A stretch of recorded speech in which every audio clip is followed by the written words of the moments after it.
You're ready.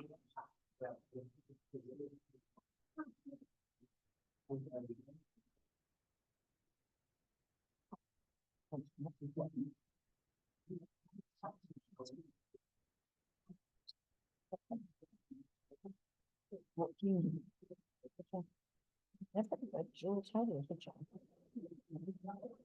Guys, we sign this card? Oh, yes, thank you.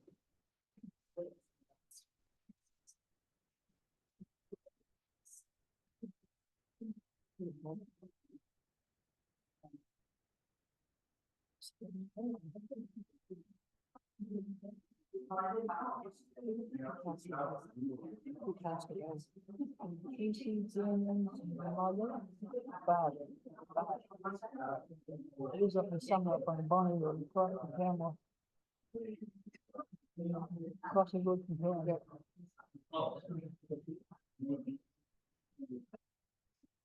Yeah. I'll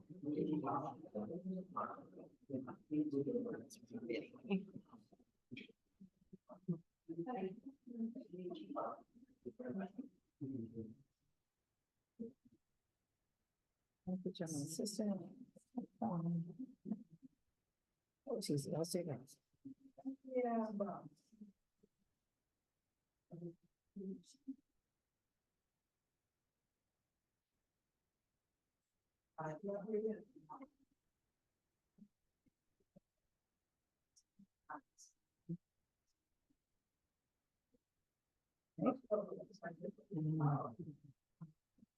Oh.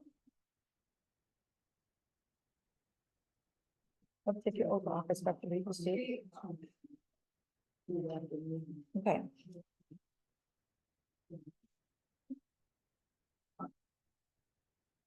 Put them on assistant's office, sorry. That's something weird, so that's not fun.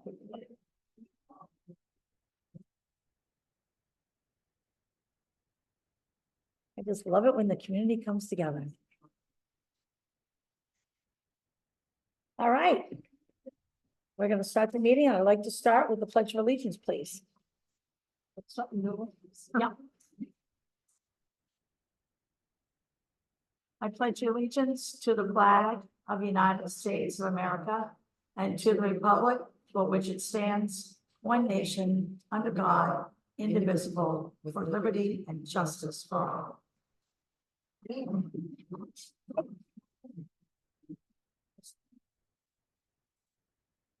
Okay. I just want to state that we have a lot of people here, which is wonderful. The more people and voices involved in the town, the better it's going to be. I do want to remind everyone that we're going to be respectful to everyone. Everyone has a chance to say whatever's on their mind. I ask that you raise your hand. You'll have 3 minutes. You'll be direct all of your comments to the select board. And, but I would like you to stand because we want to make sure that your voice is heard by everybody, including those that are on tape. So, without further ado, we'll move to the second item on the agenda because I called the meeting to order. You got that, Leanne?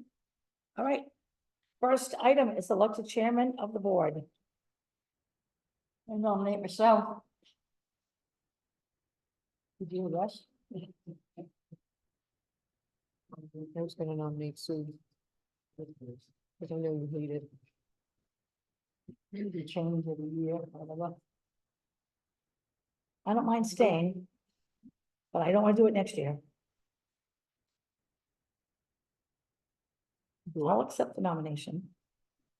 I will approve. What do we do? Say it again. She said she'd accept too, so.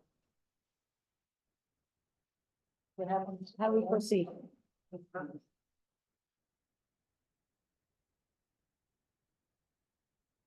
We're voting one for me, one for Sue. See what happens.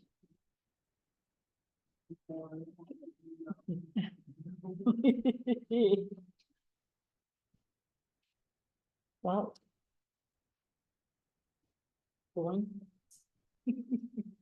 Kathy's nominated herself and Kathy nominated me. I did accept if I wanted, but we still need a vote.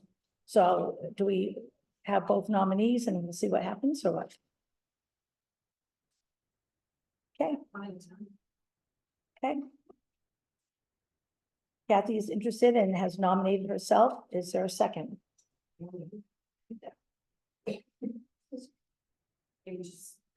How many for? How many for Kathy? Kathy Landry has nominated me, and, how many for Sue Goulet? You can nominate yourself. Oh, I know, I second that, I guess.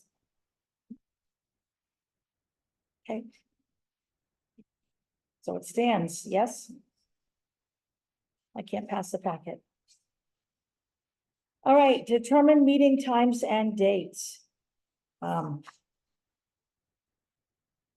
Kathy has put forward, Kathy has put forward that she'd like to move the select board meetings to Tuesdays at 6:30 because of a family conflict and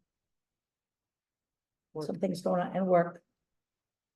I don't mind, I just need to give my boss notice so that I can leave early on Tuesdays and reschedule stuff. What do you think, Kathy? Okay, then that would mean Leanne will be open on Tuesdays. That's later on the agenda. This is up to you. But we're a team. I think she would probably open on Tuesdays and close a different day. Right. Close on Thursdays. All right, I'd like to move that we change the select board meetings to Tuesdays at 6:30 with the goal of getting out at 8:30, right? Is that what you were suggesting? So I make that motion. Anyone second that? Okay, all in favor? Do you want me to repeat that or you're all set? I'm all set with that one, Okay. thank you, but we're gonna try to have Leanne repeat the motion when we're doing things so that we all are on the same page for what the motion is. So it's what we want it to say.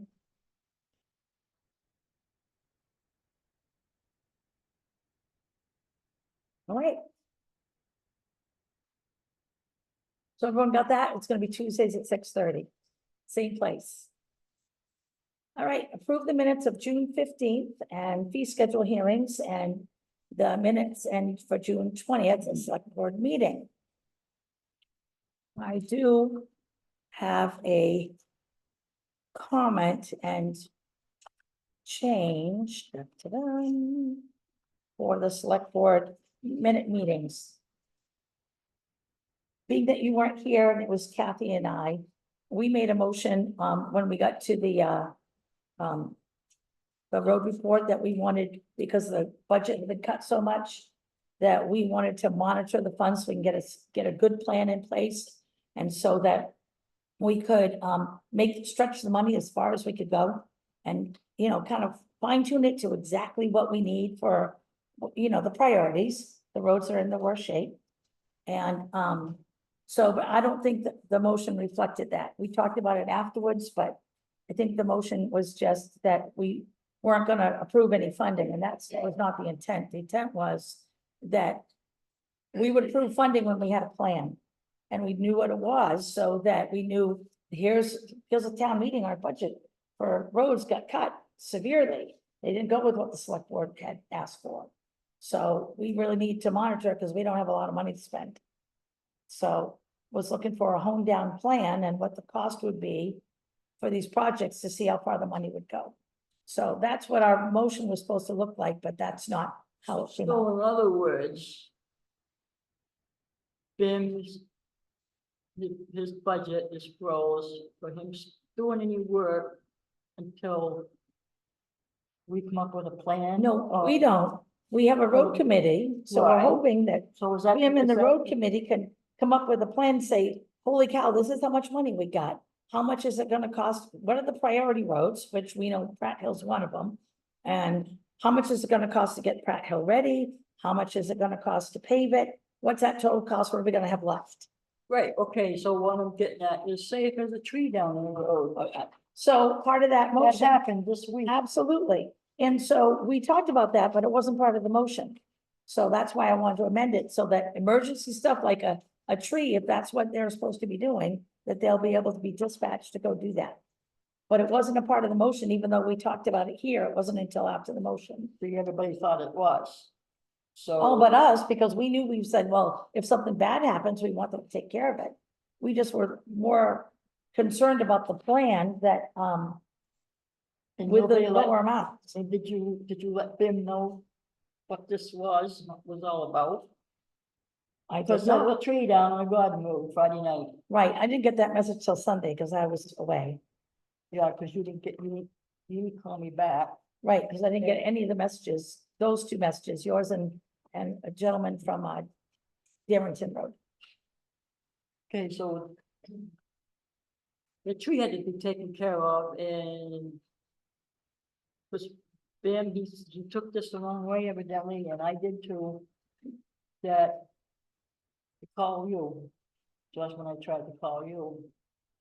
Evidently, he took it that he had to have our approval to do anything. So I removed the tree and fellow come along, we had a chainsaw, and we took care of the tree. Yeah. Which is wonderful. I know when a tree came down Berry Road, Larry Drew went out and cut it. Nobody called the road commissioner. Usually it's neighbors that are cutting stuff that falls around me. And in Mechanic Falls, when a tree came down, we called the fire department. So I guess I didn't realize that trees coming down fell on the road commissioner. I just kind of thought he was the fire department or the, and The only time the only time he does not touch anything is if it's on a state road. Then it's up to the CMP or the state. so what do we do then? Will we call the state? What, if it's on a If a town tree, road, if a tree falls on the state road, who's responsible?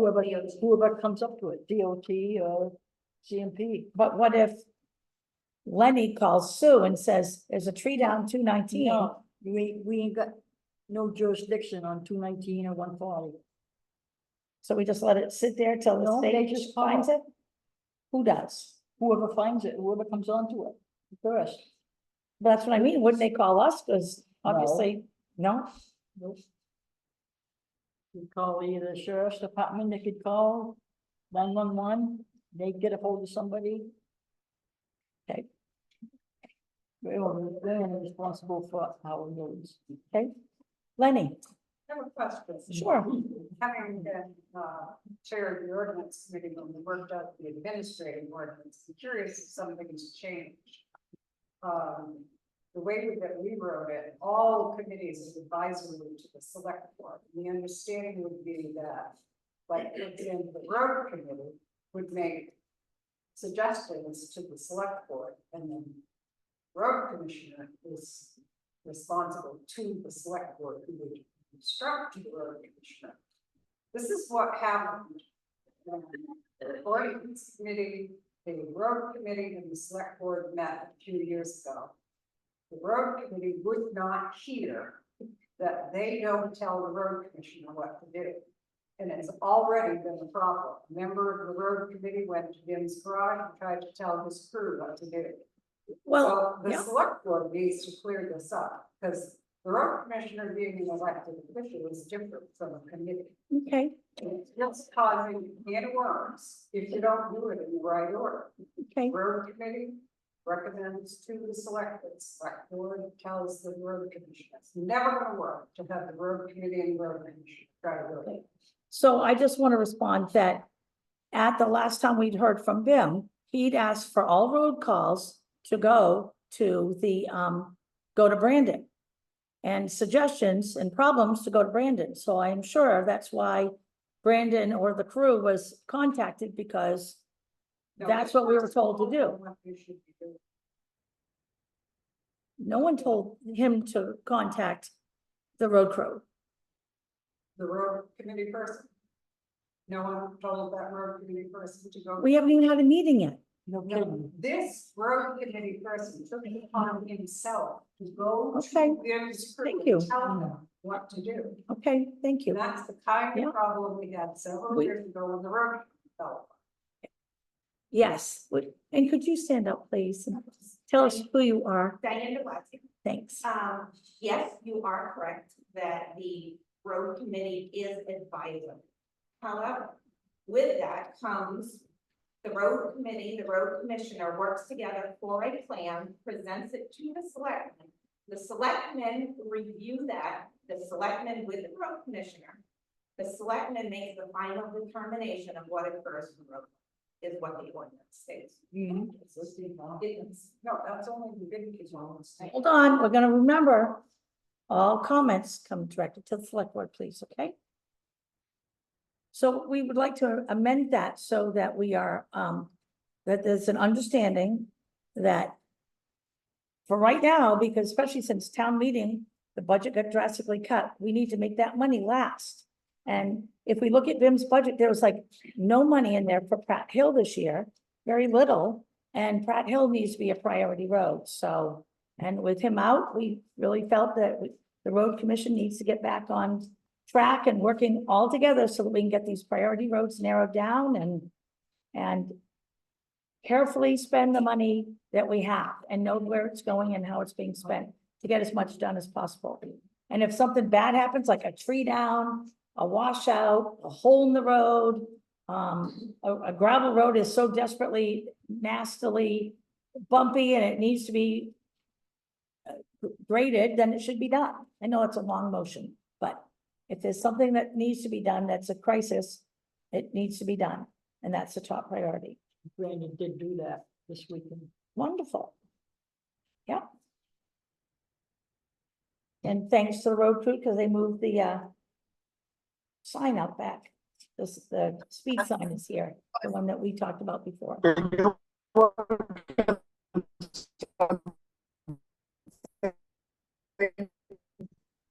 When you turn your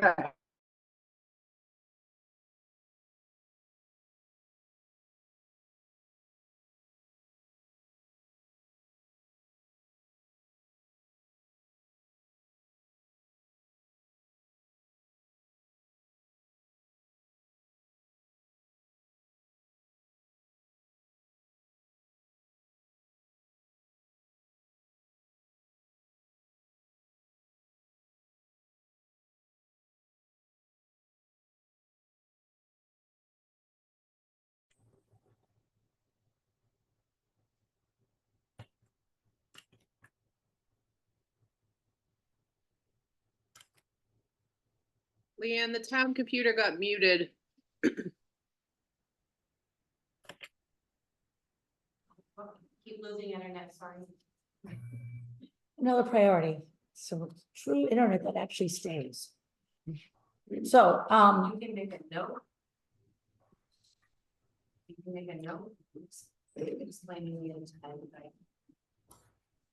well, I would like to make a note with the intent, because I know after the original motion, we said, well, if there's an emergency, we want that taken care of, and so. And we don't have 9 years, and Kathy we were trying to do the best we could. She called in later, but What was the original motion? the original motion was to have all the road funds held until we had a good plan with priority roads.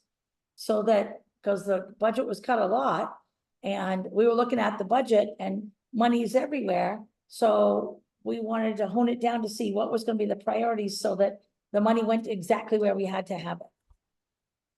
You don't have time enough to do that between now and October or November to get Pratt Hill Road paved. And make a plan for the committee that meets once a month that hasn't met yet. Well, I think the problem is that it hasn't been meeting. And like, we don't have a plan for Pratt Hill. It was only a couple $1,000s in the budget for Pratt Hill. I don't know what, and half of Pratt Hill, gravel and everything hauled in is sitting in Bear Pond, which I get harassed about on a regular basis when I walk in my community. So I'm trying to bring everything together so we know exactly what, not just how much a load of gravel is, what it's gonna cost to get Pratt Hill ready to pave, what the cost is gonna be paving, what the bids are, so that we know this is what Pratt Hill's gonna cost. Not an approximate or, holy cow, we've used all the summer money. We're just trying to figure out where the money, how it's gonna be spent, because it's so much lower than what it was. The trouble is, It didn't mean that anyone's doing a bad job at all. That wasn't it at all. we had to act because the money's not there. Trouble is, Sue, that. Yes, we'll know what the money is as far as going for paving, because it'll be a bid, Right, okay? and there should be 3 paving bids, not 1. Yes, we Yeah. do that like we always do. But as far as the regular, you call legwork or whatever, that's gonna be hard to determine how much that's gonna be.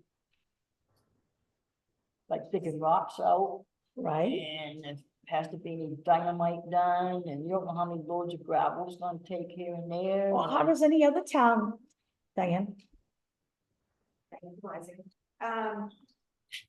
the road commissioner can work with the road committee and put together what he would like, and then once the road committee votes a chair, then the bid committee can get together and put that out to bid. And we're still talking a lot of money's gone into Pratt Hill Road, and I don't think it's unreasonable expectation to understand what we're looking at, costs to finish this road. Dave Ferry on Hospital Committee also, we haven't had any meetings to write on. But Pratt Hill is definitely a priority. Even if we just get a guesstimate on what the prices are gonna be, you know, they can go over or under, we can't really calculate exact Okay. amount of square yardage is gonna need. You know, but we can definitely identify what type of bill we want. You know, 3/4 minus, especially for that steep slope. And I just submitted a grant from the state of Maine, from DOT, for the very bottom culvert, that's 43 inch, and it's not gonna be adequate with the new cutting uphill that was just granted for 55 acres. I don't know if you can help me out with that thing. It was approved by the planning board, and we're gonna have a lot more water coming through that lowest trench. Submitted that grant last night, and I got an email back saying they received it, so I don't know if we're gonna get it or not. What road is this? Where is this? It's the very bottom, the lowest level, lowest elevation, it's already been patched once. What road? Pratt Hill. Pratt Hill. Okay, This is yeah. the whole watershed flow around Little Bear, which is like, it's been calm. There's a big sandbar out there. You can see it from Berry Road, you look down and this huge gravel circle, I'm trying to it's just minimize that. invaded all of. And this grant fund Yeah. was up to $75,000, I think, and we only have to put in $5,000, you know, for our match. Right. So it's a really good Yeah. program, and they only allocate money once a year, and last night was the deadline at 23:59, so I think I got it at 10 o'clock, and I didn't have all my facts straight, you know, they wanted a lot of technical data like GPS coordinates, which was easy for me, but I had to get down like extreme measurements and all that kind of thing, but Yeah. hopefully. Well, we do appreciate your time and that is great information. Normally, if we're gonna apply for a grant, the whole committee would have to meet, but I understand that it was a deadline and you were trying to help the town, but Vin might even already have a culvert that size. He's bought quite a bit of culverts and That So- In this particular program, you can do like 3 different Yeah. issues for one road. I didn't have time to do. There's another one Yeah. out in Uphill, like 65, Pratt Hill, Okay. I think it's Matt McMorrow. yeah, And there's double culverts there, and that thing, I don't think that's gonna Right. take the runoff either now. right, Anyway, gotcha. That's why a plan's important. Yes, Jeremy. Jeremy's first and then Peg, you're next. That culvert was already gone through, you guys already dealt with that a year or two. Grant, You grant. had a possible drain, and you had an amount, and it was way over 75. Right, I absolutely, I remember the DO, it was some guy did a big plan, we paid 40,000 for that or 90,000. something like that. 90 was issued a $90,000 grant. But overall, we had to get a engineering firm to come in. That was $14,000 for that. And when we got done, overall and everything, it was gonna cost like $300 and something thousand job for $90,000. So that's why we turned the Right. grant down. Right, the problem is though, there was no silt fence, there's nothing there, and all that gravel that ran down the road is now in the pond, and now what do I mean? Yeah. it came down Pratt Hill Road. Where would- And then the first culverts, coming down the hill, not at the bottom, it goes right out to, Little Bear, and a bunch of sand and gravel from the road went right into Little Bear. So there's complaints filed, and unfortunately, I imagine Where across from the culvert you talked about, there is no road to the left. before Matt McMorrow, there's an old road. Yeah. That goes up there. I've hauled 30 or 40 loads of gravel to the guy myself. So there is a road there, and that's probably where the gravel in the pond. If that much gravel in the road was doing their pond, would be more road left there. Because there's a lot of gravel. But I mean, on a road going vertically up the hill, there's not much you can do with a silt fence. To stop that when we get 5 inches of rain in one day. Right, and I absolutely understand the flooding and the,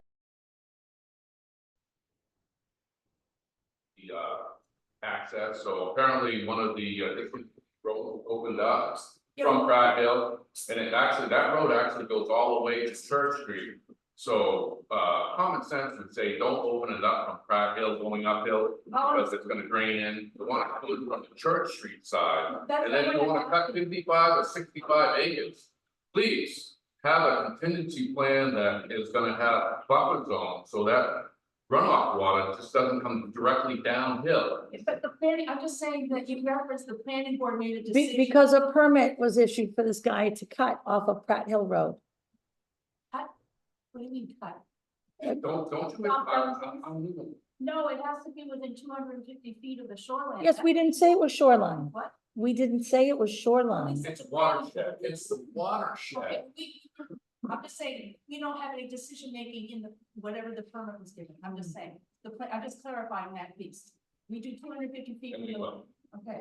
And apparently, the Lake Lincoln Association, Okay. the Bear Ponds Association should have been involved with that whole permit issues. Well, that was one of the organizational things I was concerned about in the town when I was reading the comprehensive plan, is that we have these lake associations, but they're not kind of in our community structures. They can come present to us, but we never kind of like have them in our structure to get back and forth from them on our. So I need to get back on track, or else we're never gonna get through this meeting. Can you be quick? That was actually what I was gonna say, it was, are we still on approved minutes? Right, so we're gonna get back on, thank you. We're gonna get back on approved minutes. So, I can add the note on the back, and we'll have to make a new motion, I guess.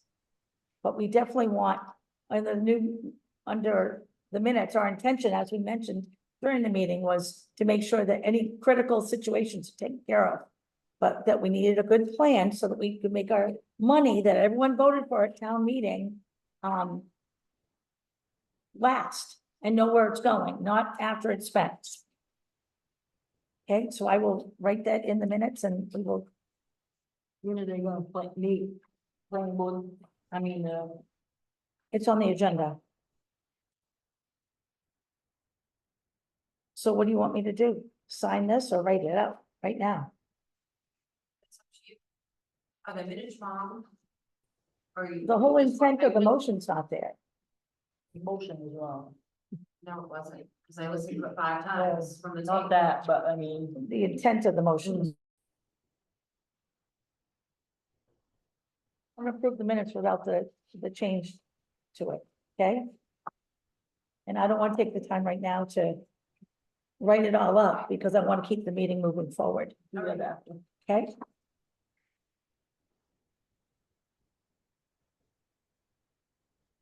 All right, approve the fee schedule, hearing minutes, and let's see, what else do we have?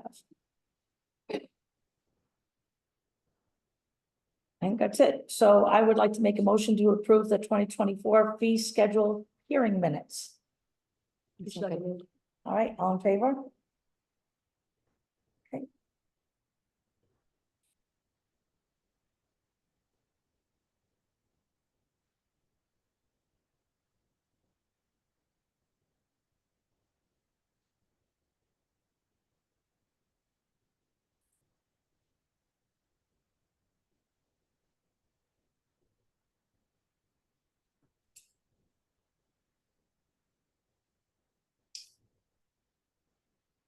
All right, I'd like to approve the warrant 25 and payroll warrants for June 26th, which have already been signed.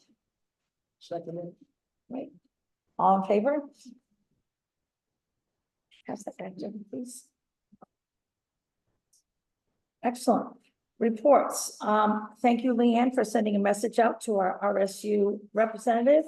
We've asked that he either attend or send a report from the school board. He's our new school board rep, who's been our old school board rep. And we went all year without a report, so we would really like to, if he's gonna be our rep, be responsible to the group so that we have updates. So that Leanne sent that follow-up and letter, so hopefully that will happen. All right, is there anyone here with an RSU 10 report? Because I know they're not meeting, but, all right. Road report. First thing is, did everyone, I can read the road report. Did everyone get the road report?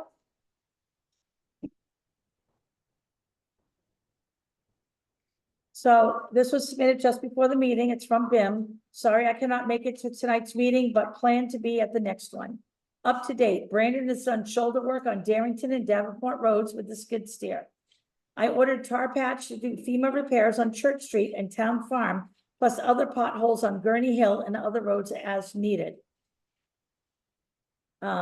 We are planning to start work on Pratt Hill Road to finish the preparations for paving this coming week. Pratt Hill Road still has culverts that need to be changed, ditching and rocks removed from the roadway.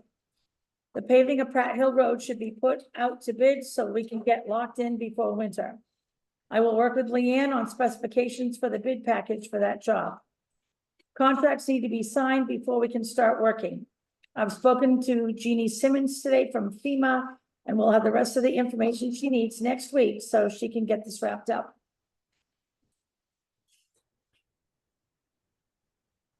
Wes isn't here tonight, but he's on the road committee now. And he said that we shouldn't be signing any contracts at this point in time. Because they need to get a plan together before they're signing contracts. Diane?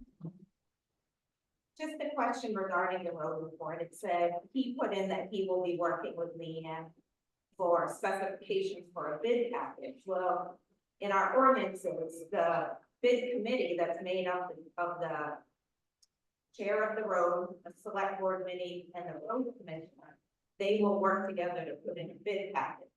However, whoever sits on the bid committee is not putting in bids for this. He can, for the state and our ordinances, he could abstain from being on the committee to put a bid in, but he can't work on a bid package and put in a bid. That was a paving bid, my Yeah. understanding from his report. He was gonna work with Leanne on a paving bid package. Jim does pave. Right.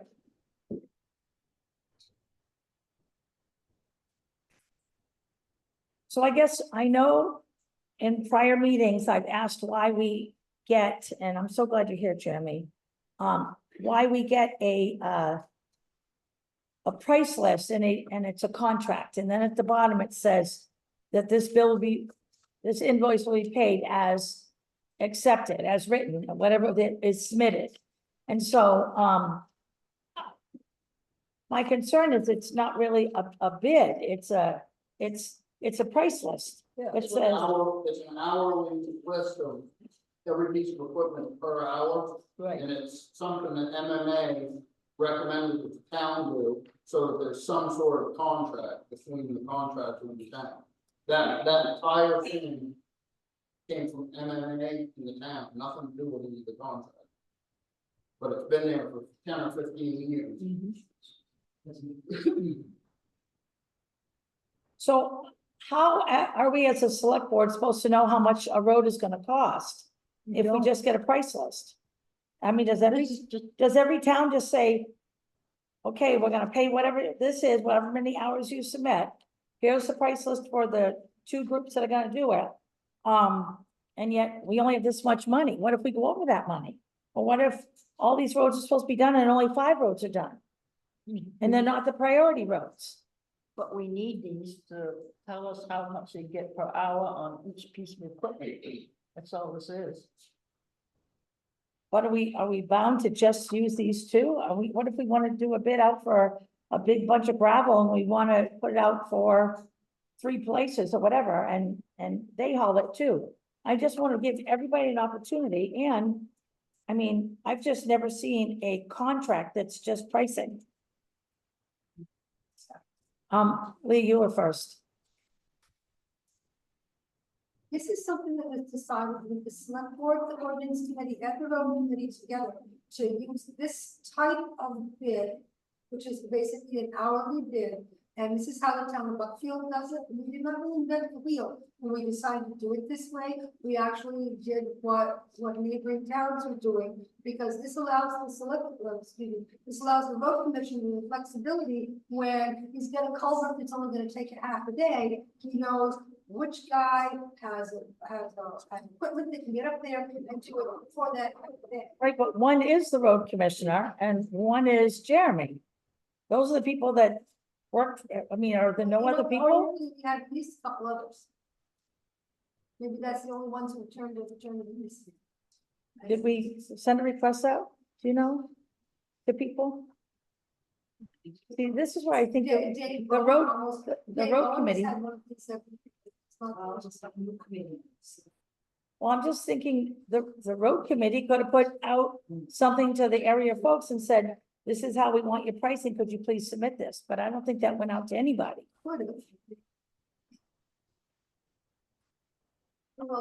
Yes, Daryl. I wonder if this isn't a formally written contract.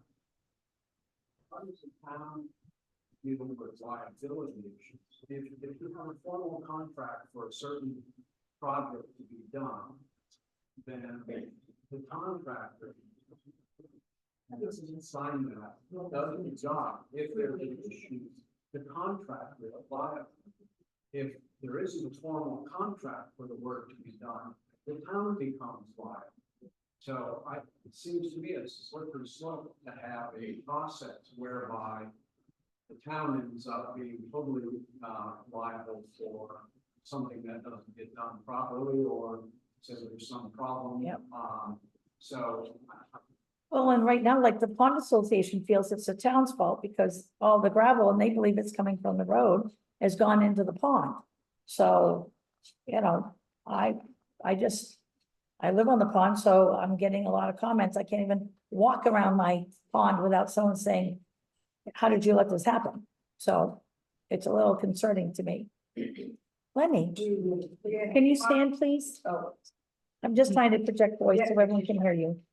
the contractors submit insurance, Usually, that's what I was thinking. Yes, You were the one that absolutely. The contract is a formal contract from MMA, they wrote it, there's an insurance requirement. And each one of these contractors has submitted insurance. That's what I was asking. We have it on file. Yeah, we always ask for insurance. If they do any work, but still, whose responsibility is it if it's just an hourly rate and we contracted and they go ahead and do the service and we don't know they do it until we get a bill. It's like this one right here, and I'm just top one, McNeil Farms, says our duties, the town will pay a total of as billed for goods and services. Just as billed. Yes. And you're saying they don't even give you an estimate, it's just, here you go, give us a check?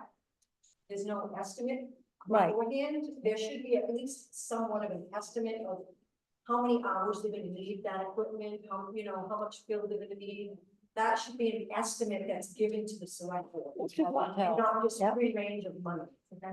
Well, No. Diane and then Al. Okay, hold on. Thank you. I agree with Daryl that this opens up the town to great liability. If you go on the MMA site, you will see multiple contracts that have been done for bidding, for road work, for tar, for little jobs. And it is a very in-depth contract along with a total price. They can give a breakdown of how much, but at the bottom, there will be a total price. Al? So the problem with Flat Hill, right, so there's insurance involved here. the town shouldn't be liable for that whole mess. It could have been paid, if the priority was to pay it, it wasn't paid, so I don't believe the town should be liable for that whole mess. Who made the decision to pay or not pay it? It would be the road commissioner, not, so who's the road commissioner? Need to talk to the chairman.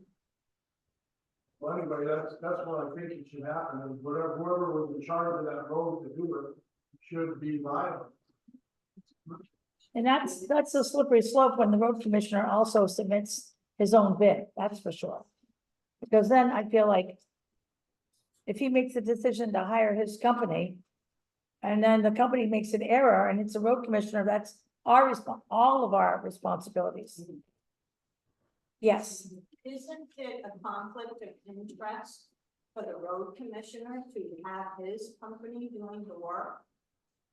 That's a conflict. well, I do have to admit, when the auditor came in, that was one of the questions, the same thing with the FEMA auditor. Said the same things to Leanne and forward to me. That there are concerns, but Vim has always done a pretty decent job on the roads. And, if we ask him to do something, him and his team usually does. But I do think we need to get back to the system that we had, which had way more checks and balances. There are a lot of unhappy townspeople here, at the open session about the first bond and all the roads that weren't completed and partially done. And then the second bond was asking for the same roads, and we have to listen to the folks here. And then they all came to town meeting and made their voices known. And our job is representing those townspeople, so. Can I make a motion to continue with last year's contracts for these two contractors until the road committee can set up a date, which we have on the agenda, so that we can get a bid out to other people and try to get some organization going? Is that a motion? Is that a doable motion? The contracts are tedious, but. Doesn't You know, have, there's it doesn't an have to be. I'm bid. just, It doesn't have to have an end date. That you put a contingency in there, If books. in the interim, and they can act as interim until other bids, the roads committee meets. So they would be on file, if you will. right, We don't have to be bound by that for a whole year. Where we have. well, to be honest, this contract right here, both of them state. This contract is in effect from July 1st, 2023 to June 30th, 2024. Oh, that's the second page. Whoopsie. So sorry, I was reading the first page. Gotcha. So the new year. Well, I just think that we need to have them continue doing work on Pratt Hill, try to get better pricing so we know what we're spending. It is. It says, our duties, the town will pay a total of as billed for goods and services. Right, so it seems to me, I would think you would want to have some ability to have an actual ceiling on whatever it's going to be. Because then you at least have an understanding and you can cut it off if it goes far or you can modify it. But if it's an as is, it's a blank check. So if you sign something that's written in that form, you're pretty much giving a blank check. I see a hand. I don't know who was first, Jeremy or Peggy. I don't know much about roads, but would seem you could look at what you've done for the last several years and figure out how many things were addressed, how much it costs for, half a mile or something, or a mile or something, and figure out a way to evaluate what you're being asked for. I mean, it shouldn't be that difficult to accomplish, I would think. Right, so why can't we get that from the road commissioner and the road committee? I don't know, I don't know Jer- anything about. Jeremy? I'm just saying. I don't know. Oops. The contracts are as billed per hour. If you work 4 hours that day, the bill is for 4 hours. It doesn't go for the rest of the week. It's, if we get a washout, we go work for 3 hours, the town gets billed for 3 hours. That's how that works. We need a contract because of MMA. That's the one that the town, MMA, road committee, whoever chose years ago. Kathleen, you had your hand I up. was gonna say, I mean, if I go to my mechanic, I get an estimate of how much time it's gonna cost him to do my car. I'm not gonna just give him free range and say, hey, here you go, take as long as you want, and charge me as much as you want. That's basically what they're asking. Jay? I don't, it's Jason Minor, I don't know what I'm saying necessarily, I don't know, I've never worked with him, but what I just think I heard him say was. The select board's giving the road commissioner permission to do emergency projects. Yes? Yeah. And those are the prices that you would be charging to do those emergency projects? Right. Any project. Any, It's the same price to any project, all right, so I could understand it being an hourly set price for an emergency project that doesn't have time to go in front of anybody and get approved or plan, it's not happening, it's an emergency.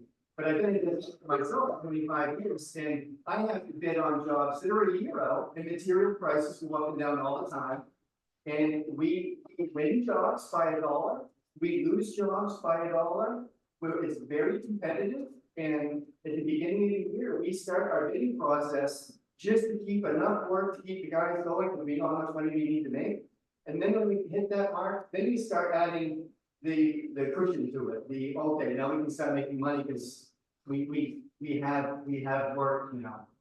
Doesn't matter if we lose this bid, but for 25 years, we've made money and we've lost an awful lot of money because we just read it wrong. But that's business. The day of the handshake, or word of mouth contracts, went away before I started 25 years ago. It's just, everything needs to be written in an estimate. And then the estimate gets approved by the customer gives the contractor permission. And the contractor makes money or loses money at the end of the day. That's my business. I have a question for Jeremy. So what's not clear to me is this is saying that you carry your own insurance. Correct. So if there's if there's damage to the road or if it collapses for whatever reason, this leads us to believe that your insurance will cover that damage. However, Decisions on what we're doing on the road. The road commissioner makes a decision about what we're doing. all right, so I guess what's not clear to me, what's the point of having insurance on a road? What is If I insured get by? a car with a piece of equipment, that's when my insurance. Okay, The workmanship, the decision is done by the road commissioner, the road committee, if you started on one.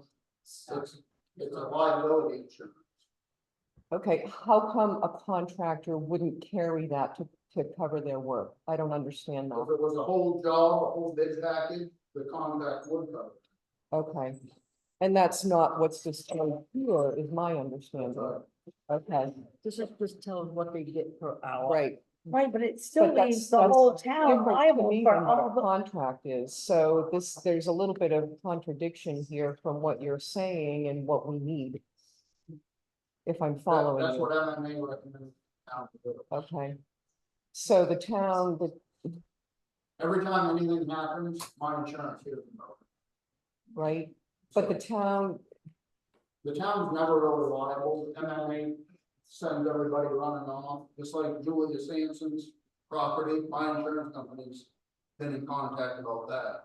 Even though I made no decision on what we were doing, so who's gonna end up eating that bill, I guess, is the bottom line. who knows, not the town. Don't know Town yet. never pays. The town pays a lot. We absolutely, we pay. We're still paying on a guy that we took to court and back and forth on the property on Church Street. Now we sold a piece of property that should have been taken by taxes. I guess I'm not looking for specific instances, but I'm looking for the general, who's responsible for what. So like, I can probably say for Jay, his insurance will cover a job gone bad, No, right? It does not? no, Who eats that expense? my business. Okay, I don't have insurance covering my crappy craftsmanship. So when they get road signs issued, that they should be liable to repair those instead of the town. Why is the town paying for like damaged road signs if the plow truck? I guess I was under the understanding that Johnson Excavation and McNeil Farms would have insurance to guarantee their work if things didn't go, or if they collapsed or something went wrong with the quality of the work on the road. If you put Pratt Hill Road out to bid, and the contractor took the whole job. Yeah. That was their job, they insure that job, but when the road commissioner for the town is standing right there saying, do this, do that, and you're paying by the hour, the town is responsible. Right. And that's how it's been, and the cost, by doing it that way, is way less. Cheaper. Thank you. If I did that job, I'm gonna figure out what I think it's gonna cost. Yeah. And then I'm gonna add on to it for all of the possibilities. Okay. Ken's Thank you. next. Thank you, Chairman. I just think, calling it a contract is tying our hands, and especially if it's a contract, like anything else, it should go out to open bid process and be public notice, so that more than just a couple of contractors that are, putting in for this contract or priceless is more of what it's like, but if it's a priceless, you don't need to sign it. If it's giving rates per hour, I see no need to sign it and make us liable. I think that we pay the price per hour and thank them for the. That's all it is, it's a price list. Well, it's a contract, it says contract, right? Yeah, contract. So I would push back on MMA if it was me, and I wouldn't be signing anything that's in the contract. I'd thank them for a price list, and I'd ask other contractors in the area to put public notice out for their price list. So that you make decisions, or the select board, on the recommendations of the road committee, can make some financial decisions that benefit the town. Daryl's next and then Peggy. I guess, MMA is known for not taking on entire decisions on projects or on specifics. They'll answer a specific question. So I'm a little bit surprised that MMA is saying, here's a contract use. I'm guessing if you were to ask a contract lawyer about this contract, that lawyer would advise you, no way in hell should you sign it. It seems to me, MMA, if they really are pushing this, should not, and that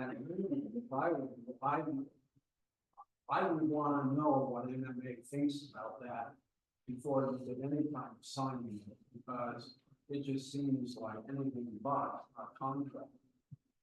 Leanne. He sees the contract every year, they ask for them. Um, And I don't know if you've read it, but it's pretty lengthy. Right, but part of its select board's member's job is to protect the community. And my concern is, we're not protecting the community at all. And I appreciate Jeremy saying the town will never lose, but the town will lose.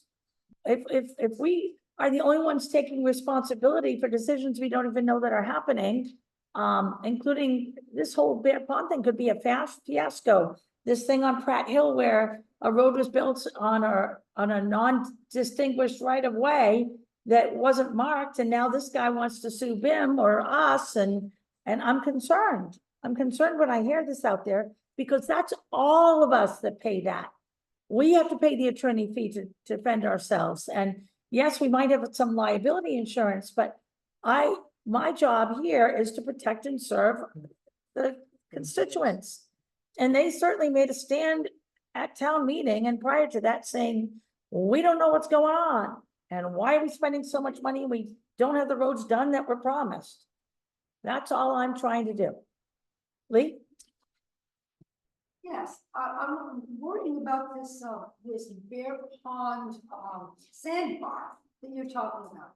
Are you trying to suggest that this came from Pratt Hill Road itself or from a private road that has been being built? I'm I think it's the Oh, private. hold on 1 second. I see a specialist in the back.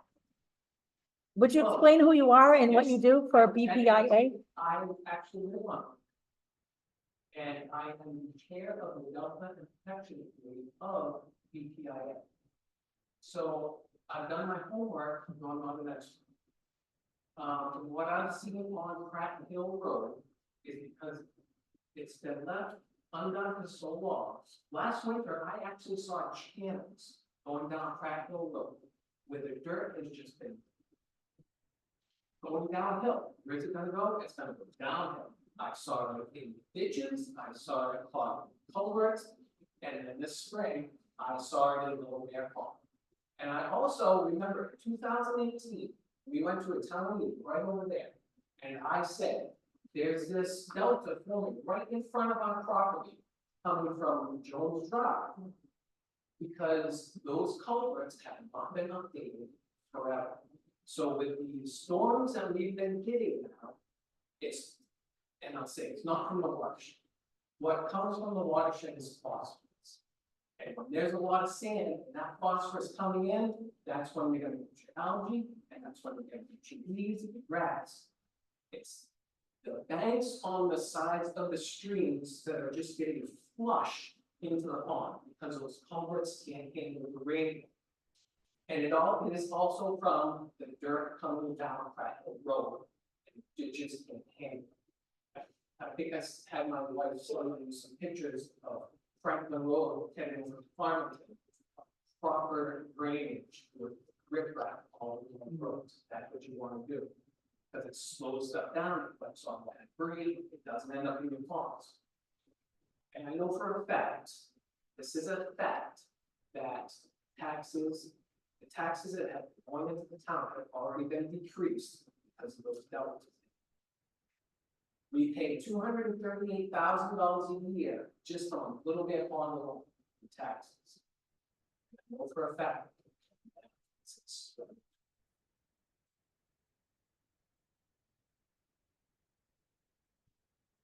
Yes, I'm thinking, answer the honorable Lee Coleman's question, where's it coming from?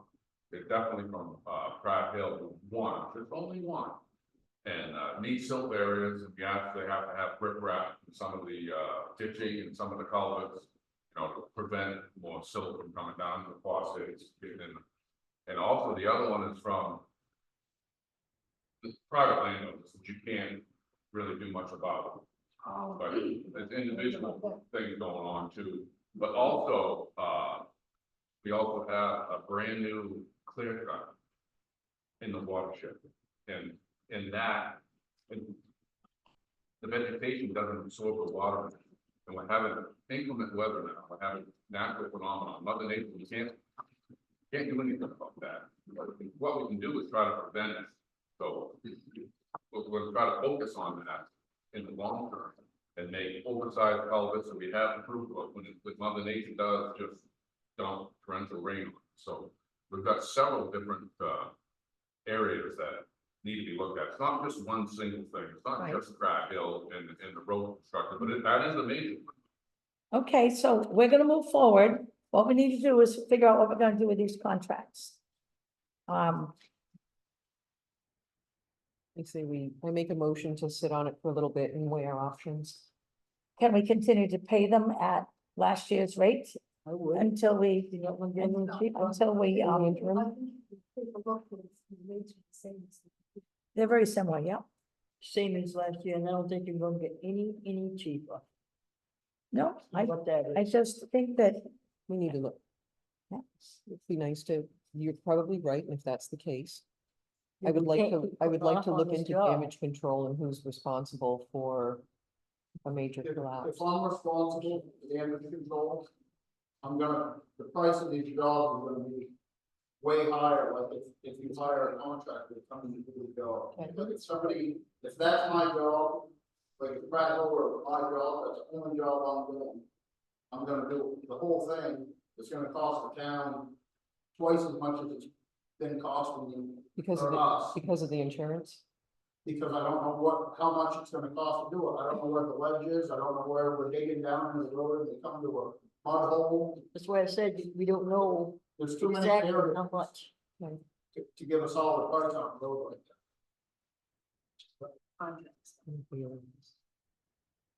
Just curious, so we're talking about, yes, I'm Bailey Rowe Johnson, just from a logistics kind of standpoint, does last year's contract have an end date, that might be a really critical thing for if we're gonna sit on it.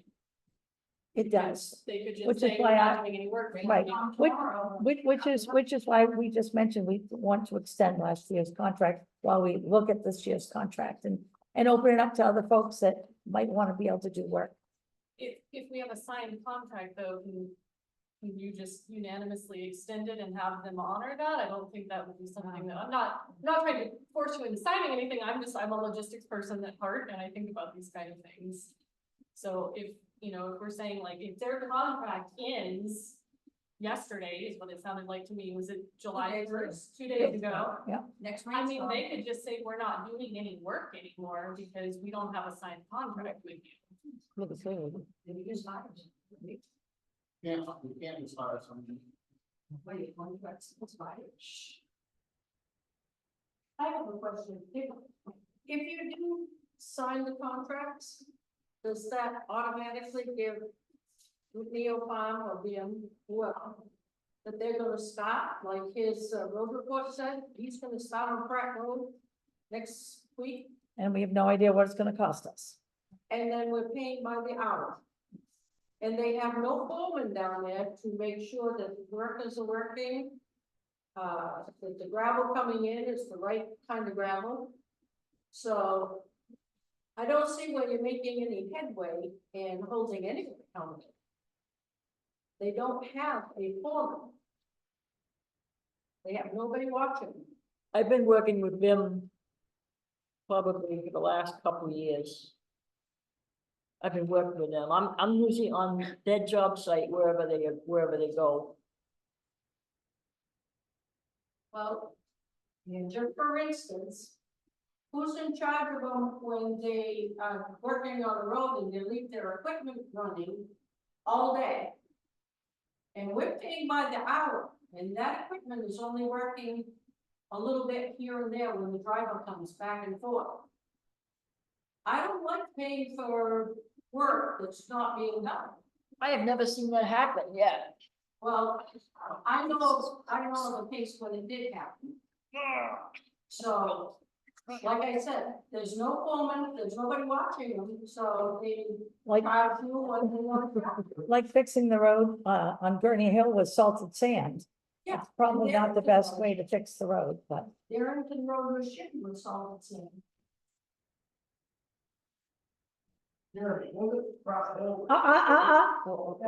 All comments come to the select board, please. Thank you.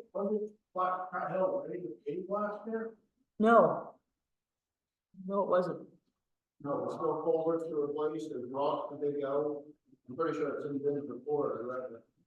I didn't see the report. He's still got rocks to dig out.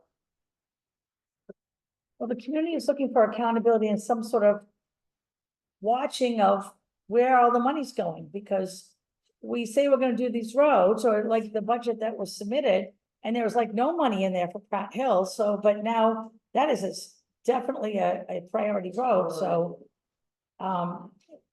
We need to know how the budget's being spent.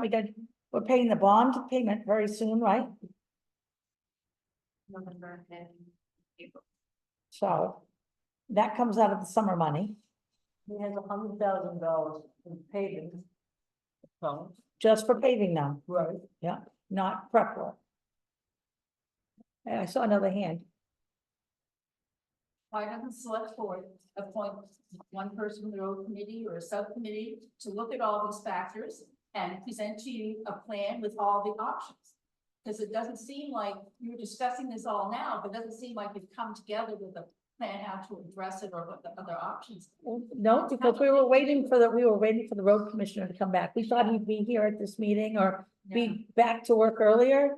And out of respect for Ben, because we have a lot of respect for him, Right, yeah. but we also have to, we've heard our constituents' voices. Yeah. They want a plan. But also, if you don't sign the contract, when you have the next rainstorm, you don't have an option to.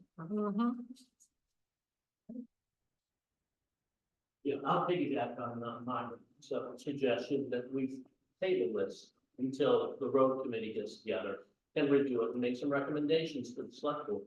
That's their role, making recommendations to the select board. No need that tonight, if we have a rainstorm tomorrow. I'm sure if we call our area contractor, Jeremy Bin, they're not gonna refuse to help us, I would hope not, or another contractor that could help us out.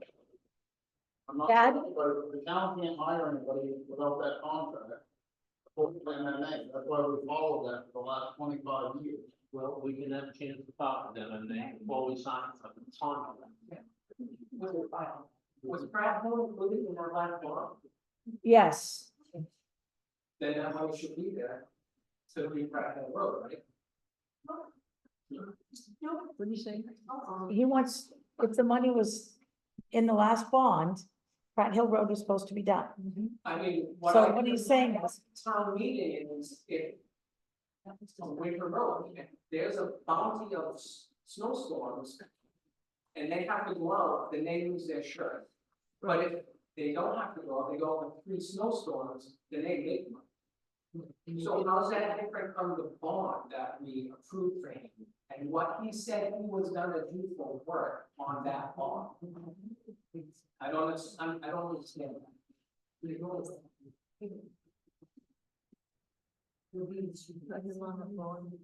the post bond. Yeah, as was Church Street and some other streets that aren't done, yeah. We shouldn't have to be looking for more money to do Pratt Hill Road, we already approved. It's the money, he's got the money. It should be done. Well, unfortunately, the bond money is spent. We haven't had a good solid plan, so that's why these roads are not done. And if we can keep people informed and try to stick to what we think a budget's gonna be, then if we have to go way over it, I just think then we could talk to the community and say, these are the problems we found and it's gonna cost this much. But at least have some sort of plan, because that's what I'm getting with the phone calls, and I mean, I'm getting phone calls. You guys included, I get phone calls and texts every day now.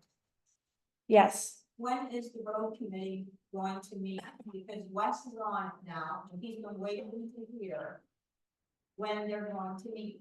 Yeah, and out of respect for Bim, which he had told us he was gonna be here, and right before the meeting, we found out he wasn't. So, I wanted him to be a part of that decision, because we need to all work together as a team. I don't wanna lose Jeremy, I don't wanna lose Bim, I don't wanna lose our road commissioner. But I do need to be, I'm being held accountable. And even I try to go away for 2 days with no cell service, and I got phone calls in my voicemail of stuff. So I just need to have some accountability. So we will be setting a road committee meeting tonight, which was the plan that's on the agenda.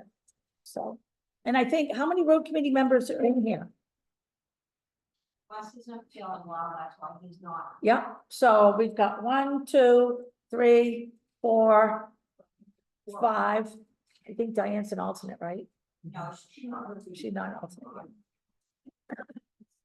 So we have enough people to pull together a date for a meeting this week, or coming right up if everyone's schedule permits. And if you haven't signed your paperwork or taken your oath, please go to the town office and do that with Leanne. Okay, for those that aren't familiar with the procedure. Yes. Bailey, I just have a question, it's probably more for Jeremy, but I'll. Thank you. So if we were to sign this contract that's a rate.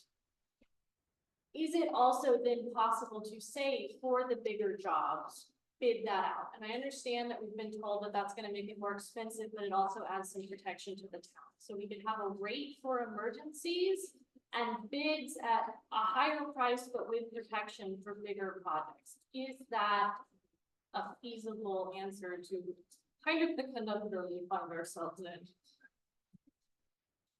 So that is really awesome. I'm gonna let Jeremy answer, and then I have comment. That was the plan years ago, and we tried to do it multiple times, but the road committee's always fallen apart. There's never been anybody qualified to write the bid specs for one of these jobs that, you know, that are that large.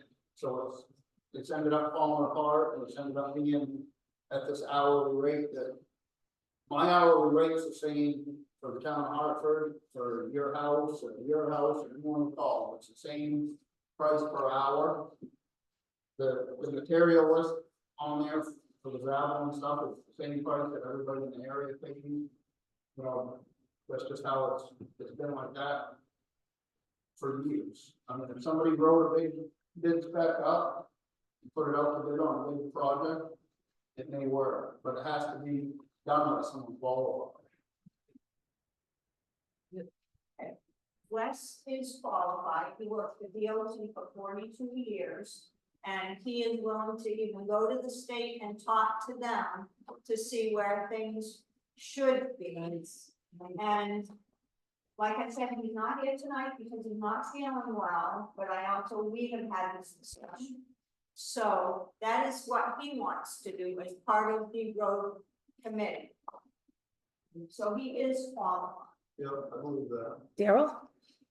So if I understood some comments that I've heard previously, this process, these kind of contracts, so to speak, came about primarily to deal with small projects that may take a day or a couple of days or 3 days, but not for major projects that take weeks, whatever. Like Pratt Hill. So it seems as though these have become the mechanism to do everything. And I think if you can somehow put constraints on, I don't see a problem with a sort of price. This, you agree, this is what we're going to pay for our person or whatever. But it seems to me the select board, in conjunction with the road commissioner, need to have control over what it gets spent on. And when you have projects that are not a day, 2 days, 3 days, that's when you need to really evaluate, should we indeed be having these contracts that involve bids? In fact, I mean, I understand what Jeremy is saying, that in fact, if you want essentially the town not to be liable on a big project, then you do this contract. It may cost you more than it does paying off on the solar rate, having Jeremy review whoever it is that has them to do the work. The problem is that is a short-term solution, and should there in fact be some major event that becomes a town liability, now the town, all that money is saved, may go out the window with $1 million suits, whatever. So in my mind, it's short-sighted to use this kind of mechanism for those big projects. So yes, you save money in the short term, but in the long term, it might cost the town dearly. Well, I think that's where we stand now. It's we put out a bond and yet it didn't really include all the costs, which leaves roads half done. Leanne. Dan LaRochelle had his hand up, but it's now. See, Dan La Rochelle is ready.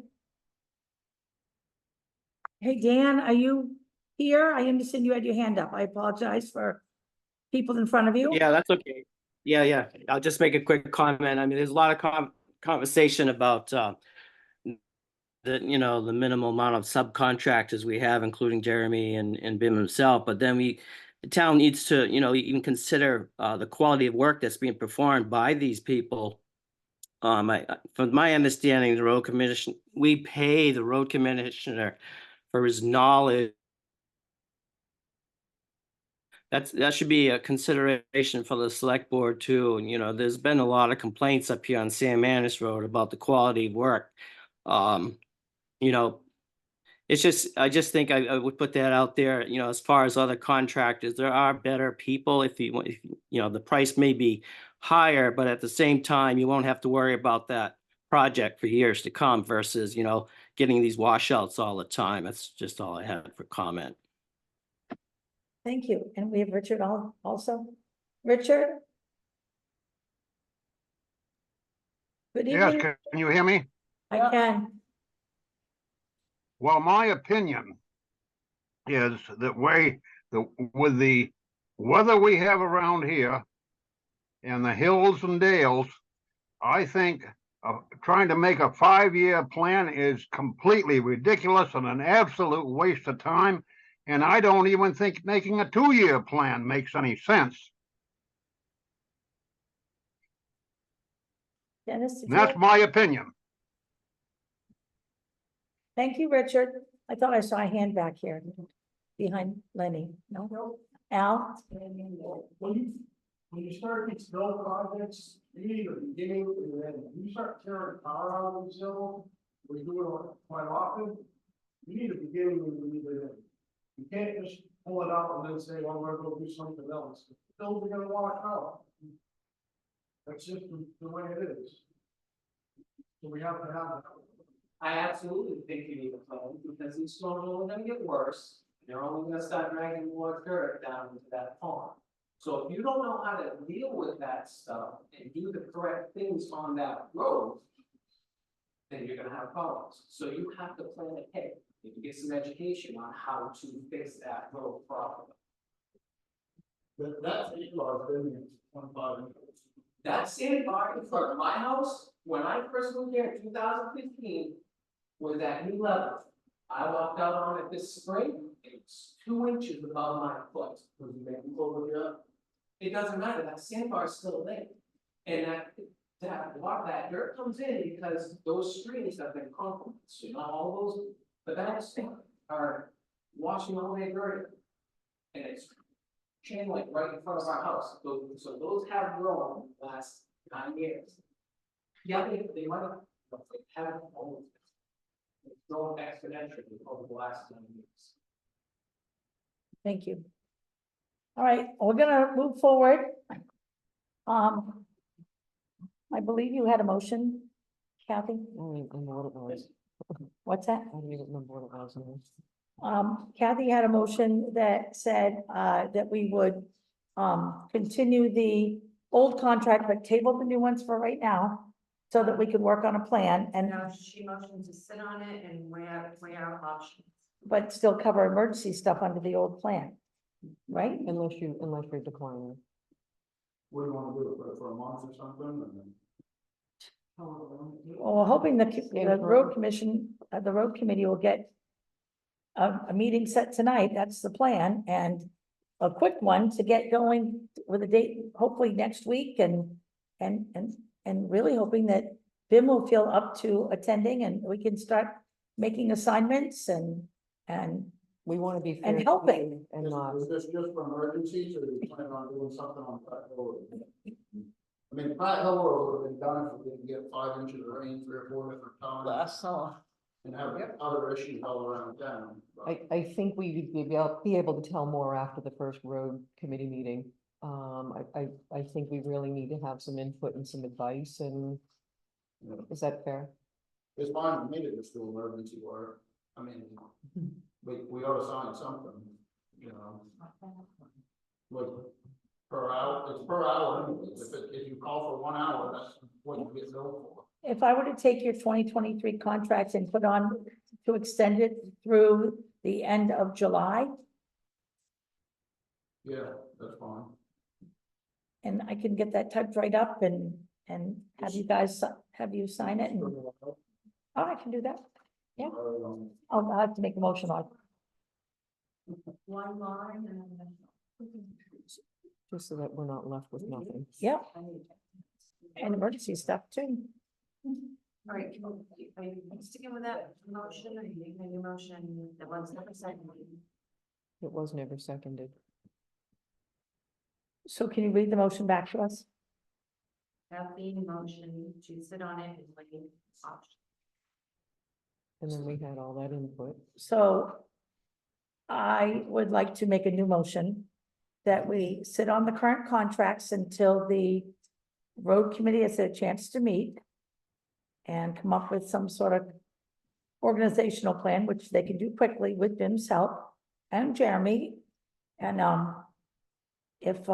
and then extend the current contract for 30 days the old one, for any emergency work that needs to be done. Contract with who?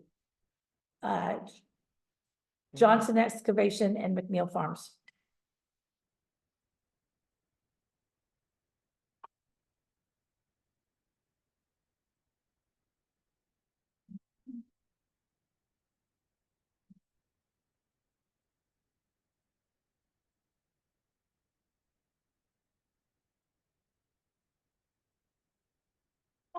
Do I have a second on that? I second. All in favor? All opposed? Unanimous, great. Thank you very much. All right, next on the agenda. Do we have the paving bid for Pratt Hill Road? Okay, that's all right, that's okay, maybe we can have, whatever they're using for a bid process, we can go out and help get some other bids in too. You don't have that, Leanne? You have a bid for paving on Pratt Hill? No, okay, so we'll move on now. We've already just, go ahead. Are you gonna put out a bid for the paving for Pratt Hill Road? Why, I thought we were gonna, yes, I thought that basically was, it was something that Kathy put on for BIM.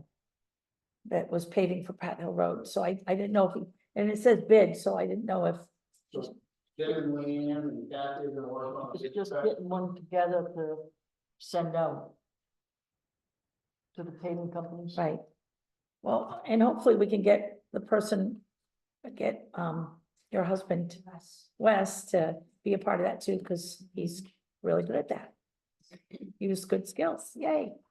All right, the next one is Bear Pond runoff, not that we haven't already discussed that quite a bit, but I want that on everyone's radar. It's the reason I put it on the agenda, because it is like, if you had a drone, you could see this huge white, it looked like a crop circle on the end of Little Bear. That's, I've walked that road up my whole life, and I'm not gonna tell you how long that is, but I've never seen it even showing like that until this year, and it's makes me nervous, and many folks around the pond are very concerned about all that runoff and what it's gonna do to our water quality and algae and fish, and so. Is there anything else you want to add to that, Chad? Okay, great. Road repair contracts, we just did that. Road committee meeting schedule, da-da, road committee. Let's throw out some dates here to get you guys a meeting. All you with hands, you guys want to stand up and look at each other and see who you are. And thank you so much for volunteering to do that. He's an alternate, we're not Do you sure. have any idea when Wes can make it? Usually last. Okay, yeah, something. They wanna make something. Yeah. Monday. Monday. Monday at, 7? Monday at 7 p.m. You got it?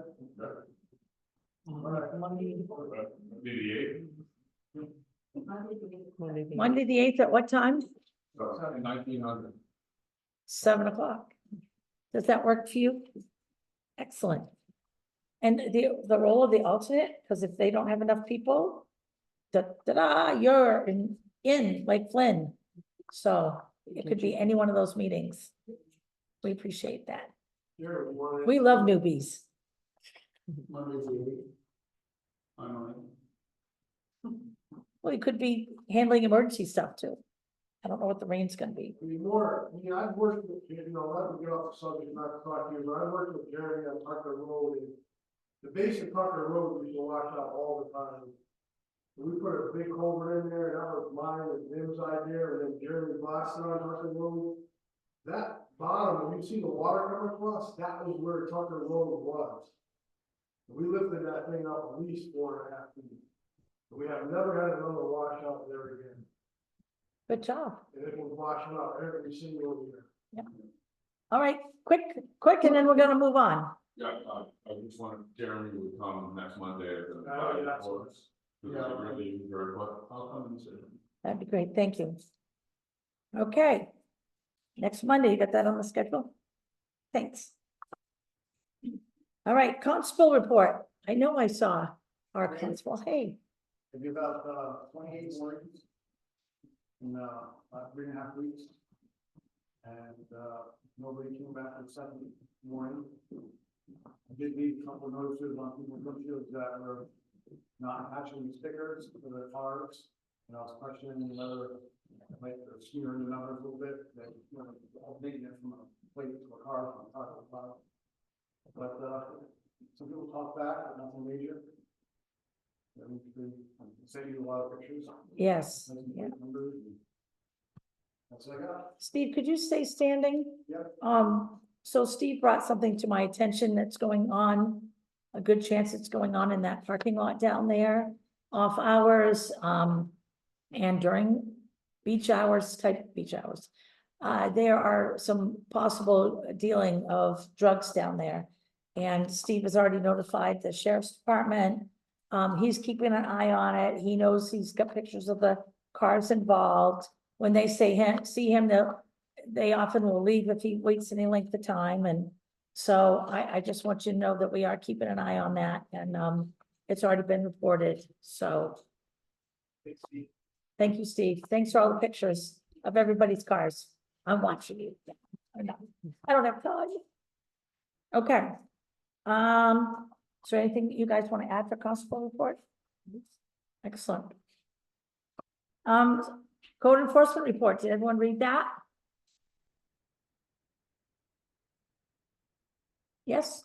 No questions? Great. ACO report. We don't have that tonight. We did meet with the ACO for her review. She is continuing with us. She's been submitting logs, which is great. She's going to be more timely about doing that for us. And we'll continue as of right now as our ACO. Yep. If she's appointed. Oh, It's not up to you, just you. right. Oh, no, all three of us felt the same way, but, is that on here to appoint her? Okay, I didn't see where it was. I did earlier, but I'm like, where is it? Appointments down there. All right, great. Planning board report. Peggy, you're on. Okay, so, when I became chair of the planning board, 2.5 years ago, I read in the, ordinance for the planning board that the planning board is responsible for the comprehensive plan. And when, I started working on that LD 203, trying to get something done in the town to meet the July 1st criteria, I became aware of the issues with the current comprehensive plan in terms of designated, growth zones. So I've done a little research and I found out that the state statutes say that the select board can approve either a planning committee or their planning board to be in charge of a comprehensive plan. And that statute, our planning board ordinance was written after that ordinance. So the select board did in effect designate the planning board to be the one who quote in charge of the comprehensive plan. So I'm just trying to take the bulls by the horn and actually start the process by telling you what I've kind of come to. This has also been approved by at our meeting last night that we deal with this. There's not going to be the planning board's going to run the comprehensive plan, but at least set up a meeting with the responsible people, which I suggest we use the review committee at ordinance as to who to invite to an initial organizational meeting to figure out how we're going to tackle this elephant one step at one bite at a time. And a very important part of the comprehensive plan is community involvement.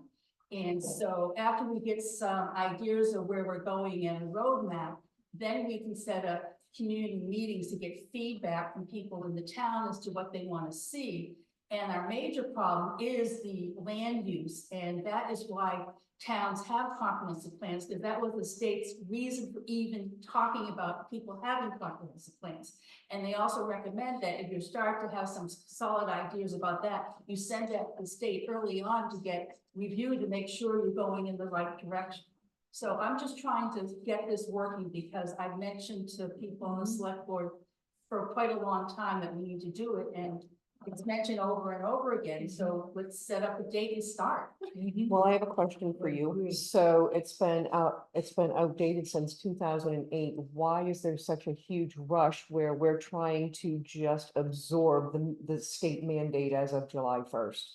Right? We're already gonna have some of that growth and that development with the landowners. What's the rush? Okay, well, It's been 16 years. What is the urgency? all right, well, then I won't say a thing and I'll wait 6 months or another year, whatever. I'm just trying to say. I'm just wondering what the urgency is. Time to get Going. going. The urgency, you gotta start some, I came here in February and mentioned it to the select board, yes. Yeah, Yes, Leanne. We just have to budget, like, if you do surveys and there's gonna be costs involved. I have already talked to AvCog and they're sending me a data package that is released by the state every 6 months on the communities. I've been in touch with, I think with Inland Fisheries is going to send me all the maps. So a lot of I'm very willing to collect the initial information for a meeting, so I can kind of direct people where to get this stuff. And I don't see that there's going to be necessarily a cost involved from who I've talked to at AvCog. And the lady at AvCog said that she could come help facilitate us for 1 or 2 meetings, but if we needed a lot more information from her, had her write parts of the plan, there would be additional charge, but that would come under what we already pay for AvCog annually. That's why I asked her. I wanted to find out about the cost. So I'm trying to think of a way that we can do this with no, other than people's time and devotion, no charge to the town, except maybe if we do a questionnaire, there would be postage involved. That's very kind of you, and I think taking on something of that caliber, you probably shouldn't be doing on your own. I'm not trying to do it on my own. I'm telling you to start a. So, but who's helping, but research, that's we're what looking I'm- into, and there's all kinds of dialogue going back in paper form and whatnot. Who's working with you? Because it sounds like it's a solo project thus far. Well, because we don't have a committee, we don't have a plan. I'm trying to get the background for the start the committee. I'm doing Good at background. what she does. This is background. I'm not making any decisions. I'm getting information for background so that Get you won't ready. spend 5 years doing the next comprehensive plan. Because it took 5 years. Jay? It took 5 years. I haven't read it, I don't think, on my own, but I thought I heard that, thank you for your willingness and everything you put into it so far. But I thought that I had heard multiple times now that board or group committee rather would be made up of all of the chairs, the select board and Leanne. That's exactly what I said. It would be made up of the list of membership of the comprehensive plan review committee. That's exactly what I have thought would be a good way to start. And then, the documents I've read from AvCog recommend between 9 and 11 people on an ongoing committee, because larger than that, it's not really manageable when you have to make a lot of decisions and review a lot of data. So part of the get more community involvement is why the law requires to have public meetings. So you get some people together, you do a little bit of work, and then you have a public meeting, and you said what you come up with and get feedback, and you do that over the process. And if you read, there's a document on the state website that's how to do a comprehensive plan. There's 50 recommendations on how to update it. AvCog has their own information. There's a list of all the criteria to get your plan passed. I'm just telling everybody, I found this all out for you. This is where to go. Is it at all possible that all of this information that you have gathered would almost supersede any inquiries or input from the general public that would like to help? Oh, no. You don't think it's that just all of that? Outline is questions and things to answer. It's not policy and goals. It's more like, where are you looking? What areas do you need to inventory? Where do you have to coalesce your thinking around? Like natural resources, recreation, infrastructure, physical services, I've discovered what the whole outline is, and I don't know if anybody else has thought this way, just to get you the information. I'm only seeking to give information, and then once you have a committee, the committee will choose a chair and they'll choose their course. I'm just trying to say start it, that's all. Carol? sounds like you've got a lot of stuff pulled together already, and I looked at some of the Alcott stuff and the one link that I went to had, a lot of maps and so forth for some of these, environmental issues like wetlands, et cetera. But I wonder if AvCog, what is it, Erica at AvCog? Yeah, if it might be valuable for the town, if AvCog's willing to come, and the town set up a meeting to have AvCog come and talk about the whole process of developing, either a new or a modified, plan from the existing, however it might be. So I just wondered if it would be a good place to get as many people who are interested to understand how to go about it. Well, the day that I spoke, I initially called AvCog because I wanted to update the habitat plans for the planning board, because we never really looked at like where deer wintering is and we give things, whatever. And she sent me all these things about the comprehensive plan. And there's a slideshow in there, there's, did you see all those, that information? Okay. It's just be replicating that. Does that sound like something you would be open to? Oh, that's fine, I'm just saying it's. Can we, I know that July is a busy month for lots of people. Can, either you contact Erica or I'll contact Erica? And see if, when she's available to do a meeting and coordinate the team or whatever, so we know it's involved. So you're suggesting that we get a tentative membership, plan a date and see if we can get Erica to do all this together at one time, is that what you're saying? That's what I was Yeah, thinking. well, that sounds like a good way to start. And how much public involvement? Would this be a public hearing, an open? I actually think if Erica's coming and she's gonna tell us whether we're gonna amend our plan or create a new plan, that it's gonna be a lot of information download, then from there, we can bring the public in and say, holy cow, this is where we're going, and We must have had a dozen public hearings, if not more. I mean, it took us 5 years to put together. I have talked to a few towns, including Canton, which it doesn't post theirs because it's not really used. About how they created these and how they update theirs, and I heard lots of information from Peggy and from people since I became a select board member, and there is certainly a lot of information, and the world has changed since 2000. 2008 for sure, so. Mostly in the things like the historical and archaeological things and the natural resources, those don't really change that much. I mean, we have The all core, those like traumas, when you but write a it's grant, other the than core information is never gonna change. We're still the Right, town of right. Hartford with population will change, but how it started, the history is gonna be the history. Except for current history. And I was able to find the 1992 comprehensive plan that had a map that interestingly showed where all the quote impermeable surfaces are, or where there's little dots for houses. So I'm in the process of making a map to show the contrast between 1992 and where all the houses are now. So we can see over this course of 30 years already where the growth has actually occurred, because we haven't had any ordinances to institute any of the recommendations from the 2008 comprehensive plan.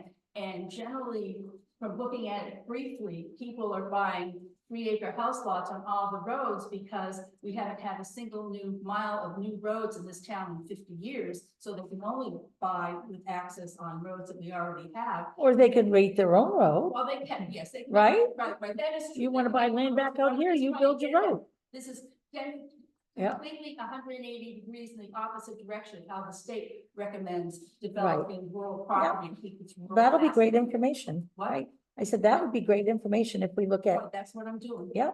Was there someone else had a hand raised?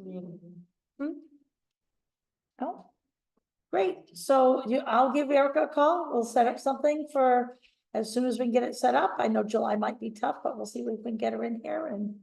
Maybe August, I mean, yeah. Yeah. Great, Awesome. that sounds wonderful. And you need to get out the information to the committees. Correct. Okay, we will get a email out that we're going to contact her and we'll get it, as soon as I said, we'll get an email out to all those contacts. Okay. That's in the ordinance that tells us who to. Great. Good. All right, moving on to the next one. Ordinance Committee. Do we have any update? Have they met? No, not yet. Okay. Fire warden report, anything? Okay. Treasurer's report. We have the most recent expense report for last year. There'll be more bills to pay, so. For the end of the fiscal year. Yep. And that's that over here. It's in this place. Right here. Okay. It's really not. This one, the expense summary, or is there a different one? Yeah, okay, great. I don't know if I'm the treasurer, but my daughter just had her floors redone, so I asked them to come over here and give us an estimate just for that. Or if we could do it. Do it right, do They analysis. said it could definitely be done, it's Douglas fir, but it would be $6,600. Okay. And we'll have references if we ever get the money. You remember that we were recommended not to sand these floors again. I had a professional contractor come look at them a couple of weeks ago, and he said they could be sanded. Great. And we also had an accident at the town hall. A rock flew from the lawnmower across the street, broke the windows. Those So pains. that's been reported. I just need the estimates to send to the insurance company. Yeah. And that, the ACO bill, we pay that when she's injured by a, Are you, I don't think that's confidential. I don't think so. That's a work. It's- To me, that's a, okay.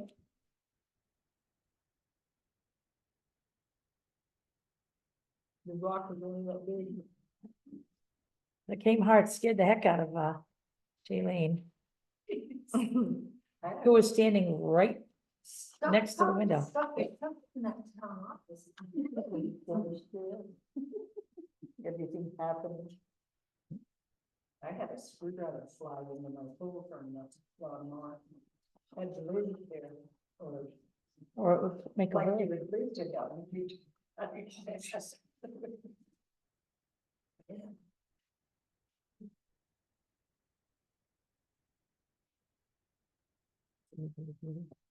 Oh, cemetery committee? We had a workshop today at Parsons Cemetery. It went well. Picked up the stone on the ground in the tripod and got it resurfaced, straightened out a lot of old grade stones from mid 1800s. And we cleaned about 6 others. So we had good attendance for short notice, and 6 out of 10 there, another work day. So we're making progress, a couple more, and we'll finish that cemetery. Can you tell the community that's here what the unique stone that's at Parsons Cemetery? Because unless you stop there, you don't know it's there. You mean the one in the tree? Yes. Okay. There's a big maple tree towards the left rear that has a marble stone that is half engulfed in the trunk of the tree. That I think the date is 1850. Half of it is, of course, we can't read, but it isn't broken. It's growing in the tree. It's standing very straight compared to the other stone. It's very cool to go look at. It's kind of like holding the history. Yeah. All right, solid waste committee, any report? Okay, we had our first meeting, elected officers, and discussed what we could observe about bulky waste pickup, and it definitely seemed like there were smaller piles. It seemed like everybody pretty much complied with that, with a few exceptions. Everybody left with assignments. We're looking forward to getting figures from this year's bulk waste pickup and also the recycling report so that we can move forward. It was a good meeting. Awesome. Great. Calendar reminders, the town office will be closed this Thursday, do not come. For July 4th, but they are doing a boat parade on Bear Pond. I think it's at 1 o'clock, if anybody's. 2 o'clock. One of the second place winners right there. Let's see, ordinance committee meeting is July 10th, at 7 p.m. The swim registrations are coming right up. It's July 13th and July 20th, 9 to 12 at Town Hall. We also have a road committee meeting next Monday at 7 o'clock. Unfinished business, wage approvals, 24-25.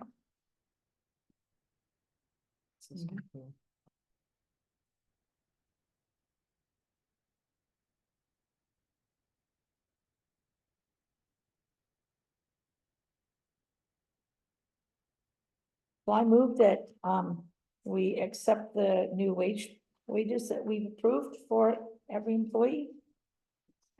Just want to verify that our.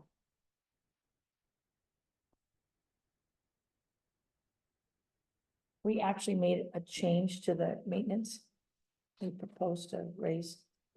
You can make a change right now. Great.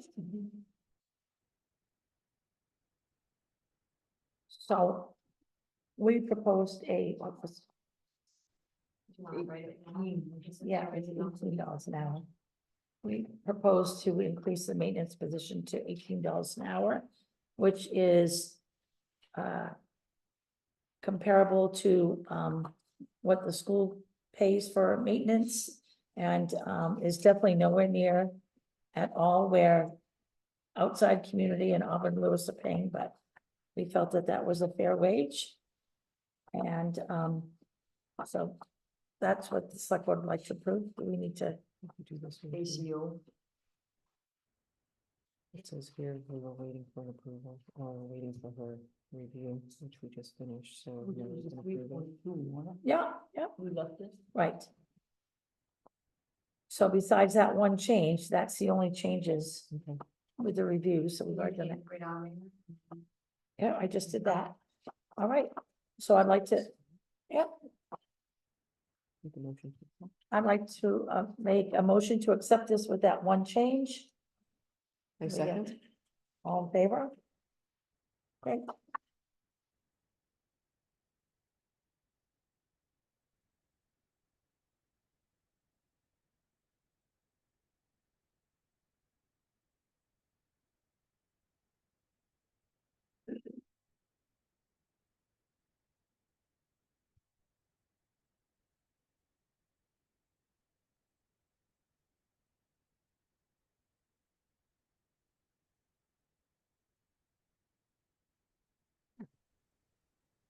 Well, no, I can't see.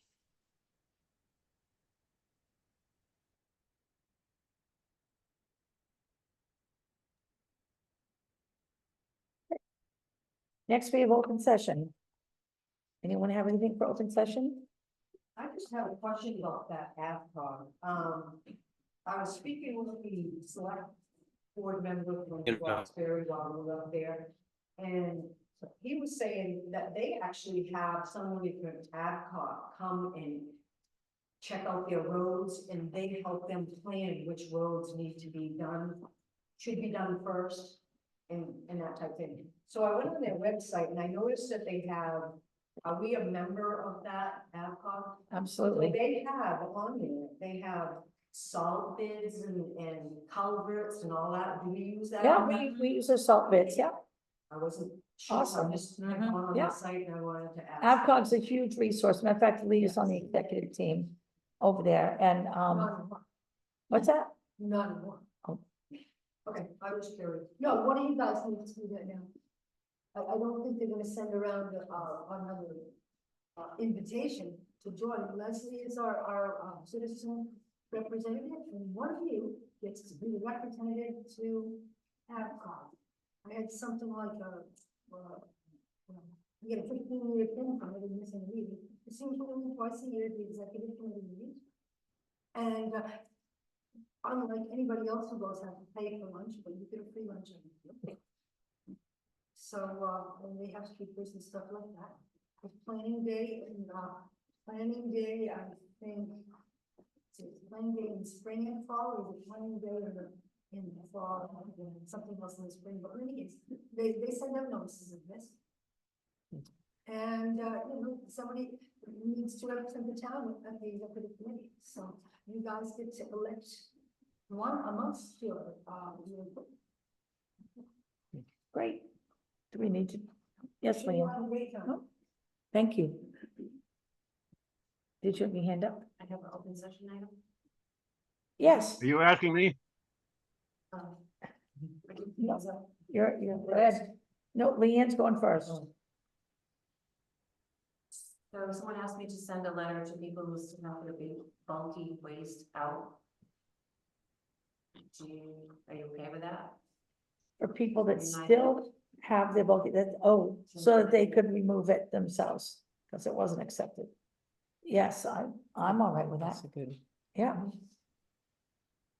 And the rule that the ordinance committee suggested, I believe, was, wasn't it 2 weeks after the remove or 10 days after?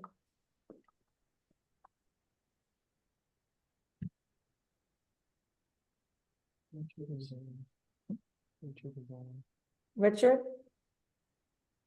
Yes, I just like to know where we stand on the no spray ordinance. So the ordinance committee, they are going to be talking about it. It is one of the things on their schedule, and the ordinance committee is meeting, is it next week or? Yep. July 10th. So hopefully they'll have an update on that. Daryl? Okay, thank you. You're welcome. No, great. All right, moving forward. Oh, I'm sorry. Hi. Okay, I have a short thing to read, 3 minutes. I bring to your attention a pressing issue that's affecting the residents of a subdivision on Sandmass Road and Ricker Hill Road. The collective, collective notice of recent road construction in the area, and significant damage, which has implicating properties and their lives. One issue is one resident who's been there for over 30 years, has never had water in the basement, suddenly has 2 inches of water. Another resident who's been there over 30 years has expressed anger, being flooded out all the time and can't get to his favorite nature path. To date, 50% of the residents of the subdivision have submitted formal complaints to the board regarding these water-related issues. Regrettably, the board has deemed 50% of these complaints as generic and has dismissed them. The main concerns include flooding, water damage, properties, and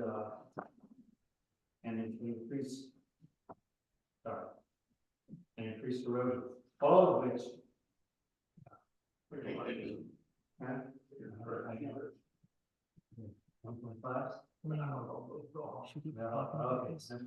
can't say a word. Alright.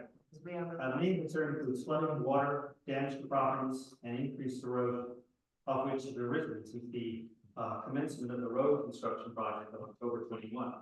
And I said 50% because it might be over that. The landowner in a subdivision, in the same subdivision, who lives in New Jersey, has learned that a rock wall was breached and a ditch dug 40 feet from center. The town has 25 from center as per DOT for this outlet of a culvert. This is as per Peter Costa of the DOT, whose letter to the town of February 16, 2023, regarding the water issue upland from the subdivision caused by the same construction. Additionally, as a science teacher for over 35 years, I'm concerned about construction activities that have led to the draining of a nearby peat bog, which has exacerbated the water management issues in our community. The disturbance of this natural feature, which is a unique and fragile ecosystem that has been there for many, many decades, which is also to the community very important. The construction has also caused further instability of the local water tables, contributing to the flooding and property damage experienced. The town has expressed how it feels about this PFAS when a board member said last month, "The frogs are dead. Get over it. The frogs are dead." We believe that the immediate action is necessary to address these issues to prevent further damage. We request a prompt investigation into this matter and development of a comprehensive solution to mitigate the water problems caused by the construction activities. Thank you for your attention in urgent matter, and we look forward to a swift response. But I do have one question. How many residents do you need for the town to listen and respond to residents? Thank you. We appreciate you coming and leaving. At this point, we cannot make any comment. It's an ongoing lawsuit. We're not allowed to talk about what's going on Sam Annis Road in this format because our attorney has asked us not to because of the lawsuit. But we do appreciate you coming in and sharing information. Yes, Peggy. I'm just looking at the map of Hartford. I didn't know that there was a subdivision over there. Is there, I just was wondering where we're talking about.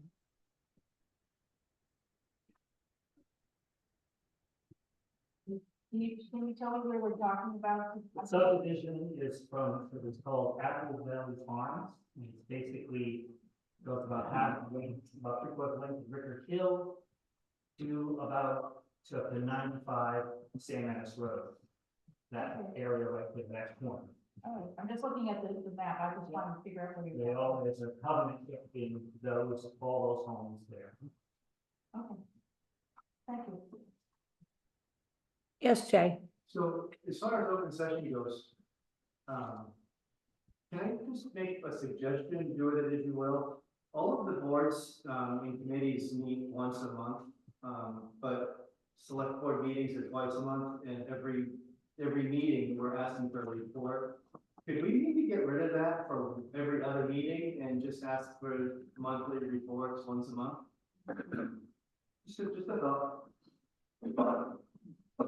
It's a great idea. All right, we're gonna, yes, Kathleen. Suggestion. In all the reports from them, can you put all the business under business instead of putting, you know, like the ordinance was under business, but the road committee stuff was on the road report. I think the reports are from the officials and the committees, so all the reports should be kept separate from business. Just a suggestion. Yes, Lee. Just to note, the reason that all of these things are listed on every agenda is so that, if there's somebody here from the planning board, or if there's somebody here from the ordinance committee who has something to report, it's already on the agenda. Because as you know, anything that goes on the agenda has to be there a little bit ahead of time. But sometimes with the committees, or with something like the CEO, something might come up. And that way you always have it on the agenda. You never have to say, oh, we can't talk about it this meeting because it's not on the agenda. But you don't have to shuffle it off to open session where it's supposed to be, things in open session are supposed to be informational, not decisional. Because they were not on the agenda. Yes, Sonny. I have a question for open session. We're supposed to revisit the ATVs on the roads, right? Wasn't that? Yeah, last November we did. And I think this was probably an error.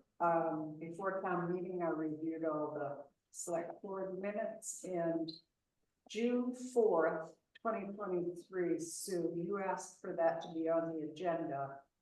And at the next meeting, the 18th, it came in under unfinished business instead of new business. And I don't know what that means in terms of process, but it went from could we have it on the agenda to unfinished business instead of to new business.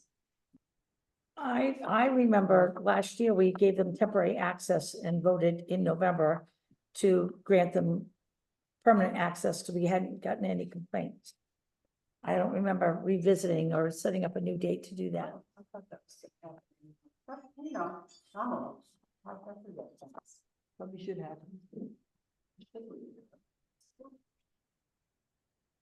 Have we had any complaints? ATVs?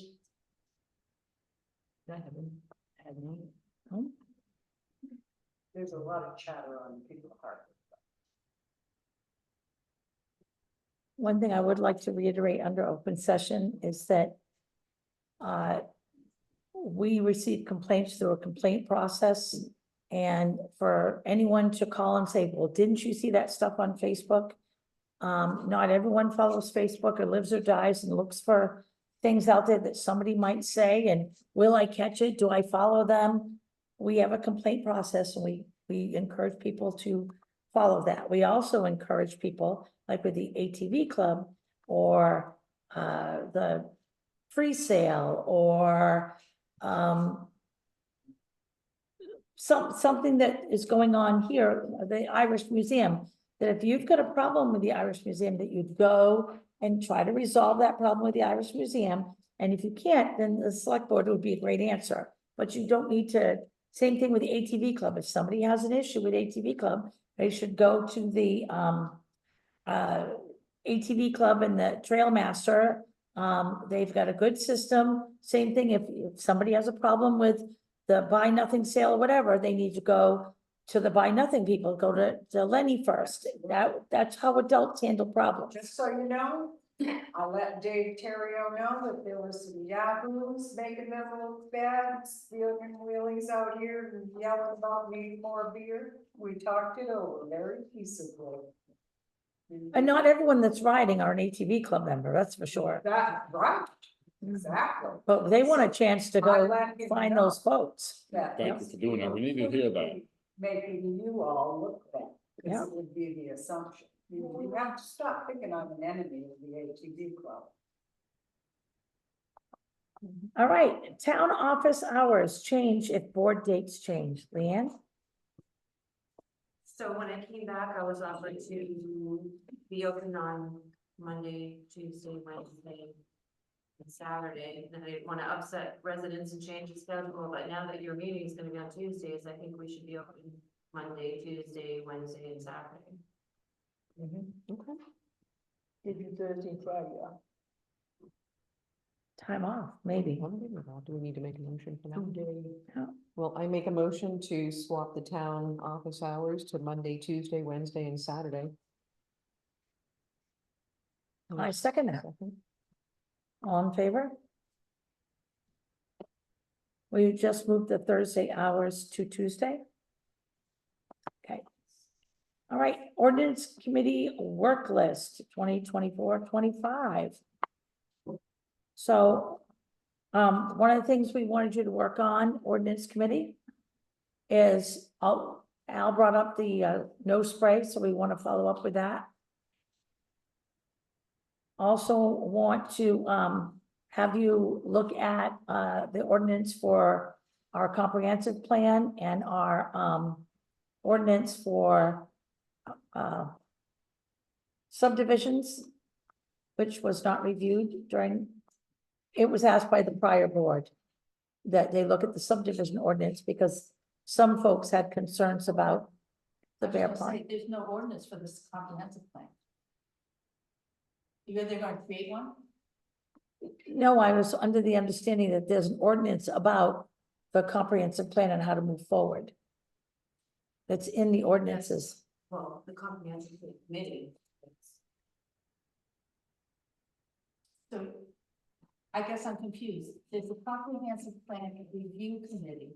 I did not know there was an ordinance, but I did not know there was a comprehensive plan ordinance. I've never seen that. So I believe that I saw an ordinance out there that says that when you want to update the plan or whatever, that this is how it works. These are the people that are on it. And is it not under the ordinance committee? No, they're to keep track of the changes that are implemented and new things come down the pipe they think are suggestions and a list of what they think should be included in the next plan. They're not tasked with actually doing the comprehensive plan. Besides having a representative from that. Pardon? Besides having a representative from ordinance, okay? Right, yes. I'm just. Great. That's Well, why this I'm whole studying comprehensive plan is new to me, and I was under the impression there was an ordinance out there that said who was to be on that committee. That's just the review committee. Okay.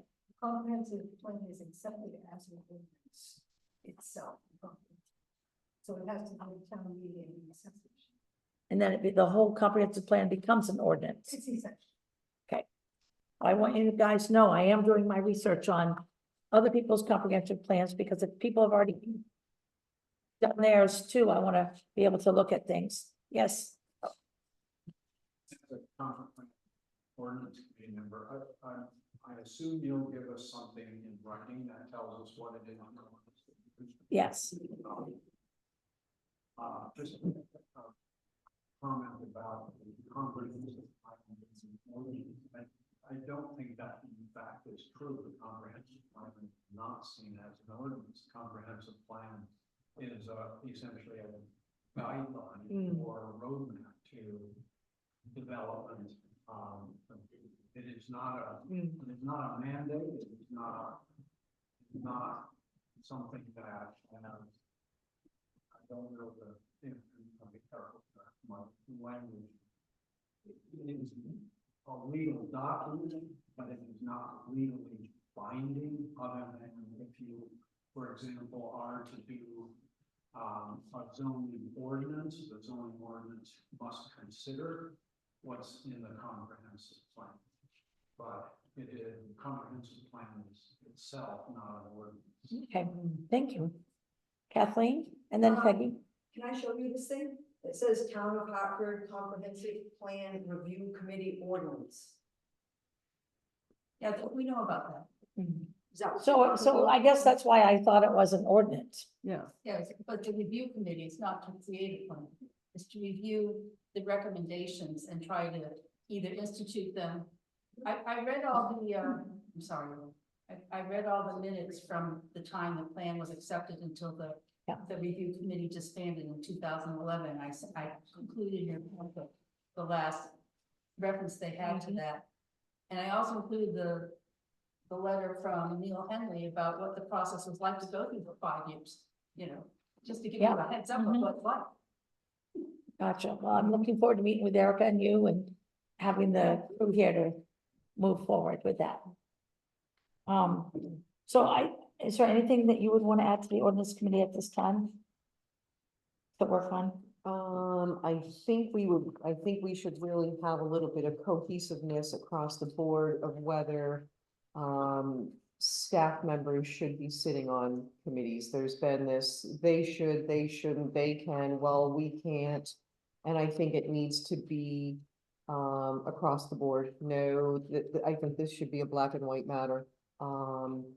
It was suggested that BIM shouldn't because he's staff, and then Jeremy could because it was only this, and our swim instructor wanted to sit on the rec committee, and she said, no, I'm not gonna do that. And then we've got Steve, that's paid staff that's on, and I think there needs to be an ordinance that explains across the board. It seems to be conditional and it shouldn't be. If it's good for one, it should be good Is for that everybody. trying to make BIM not able to go to a road committee meeting? What? What they just said? Or ordinance, it was. Kathy, what are your thoughts? Anything you want to add for ordinance committee to work on right now? Thinking just a new spray we got going.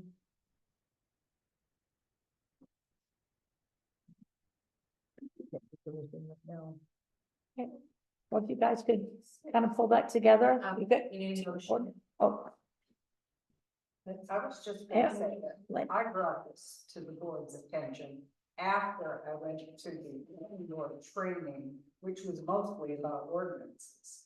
And at that training, a suggestion was made due to a question asked by a big city.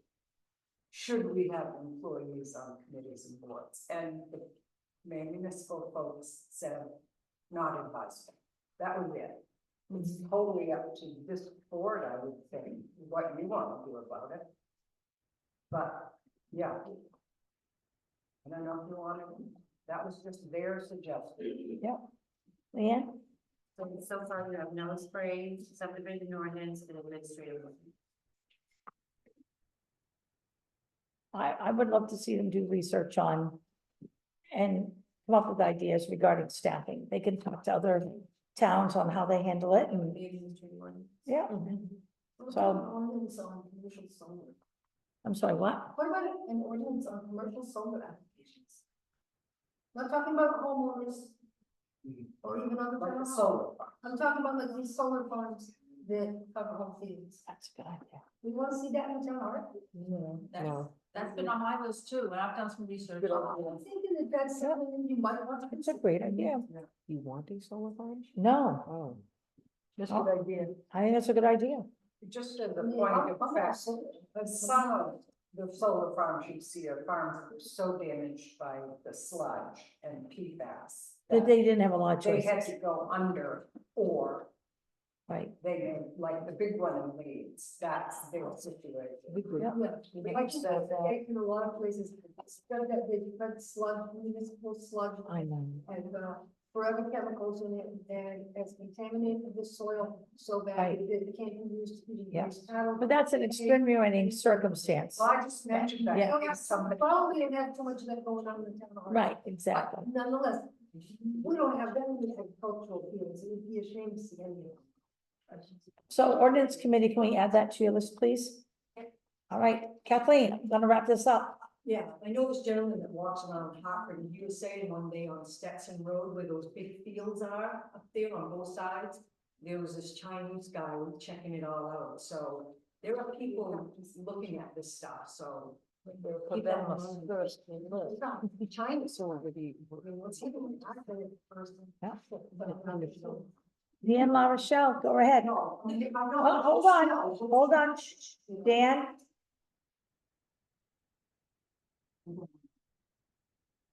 Dan La Rochelle? Yeah, yeah, can you hear me? Yeah, Yeah, so we up on here in San Manis, we own several house lots or land, whatever you want to call it. We've been getting numerous offers for our properties from peoples of out of state, mostly Florida, and we, very suspicious as to what kind of once they buy your real estate in your town area, what their desires to do with the property. So I agree with this gal that just mentioned, not necessarily just Chinese, but other entities that are gonna stop buying up properties in towns. And as far as ordinances, you might want to look into some of the different types of businesses that exist out there and what they're going to bring to this town. yes, Peggy. I didn't hear the whole thing, but that's part of what we're trying to do with working with the CEO.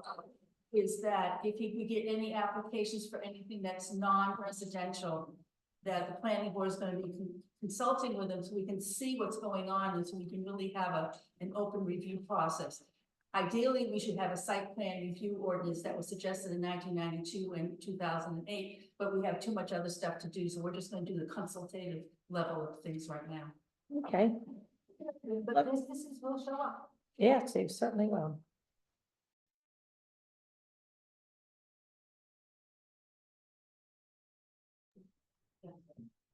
No spray, the administrative ordinance, they're gonna look at the Comprehensive plan, comprehensive plan ordinance, subdivision ordinance. and what was the last? Solar. Solar. Ordinance. So do you want the comprehensive plan review committee ordinance to be reviewed for? Something? I just gotta explain to them Right. what you want.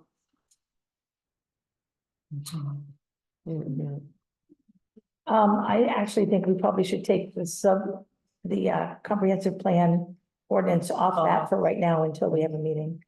We can always add to their plate. There's plenty there. So that's the list for the ordinance committee. No spray, administrative ordinance, subdivision ordinance. Solar. Solar. Solar. Commercial. You don't wanna get at people who wanna put Yeah, right. panels on their home or outside their home. Okay. So that's that's the motion for the ordinance committee to review. So I need a second. I just want to clarify that comprehensive plans are not required, they're recommended. But any land use in the town has to follow the land use statutes, which is growth management, and growth, comprehensive plans come under growth management as a way of dealing with growth management. Okay, thank you. So we've had a second to the nomination, all right, to the motion, all in favor? Great. All right, Lake Days Boat Race Beach Shoes request for August 10th. Oh, motor vehicle, sorry, jumped way ahead. Motor vehicle excise refund. What's this going here? Yep, So something. I'll get to it. I bet.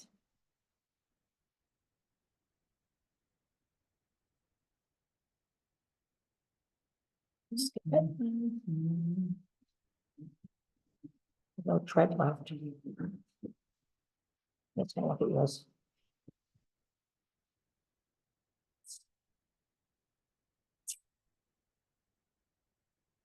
I didn't even know this.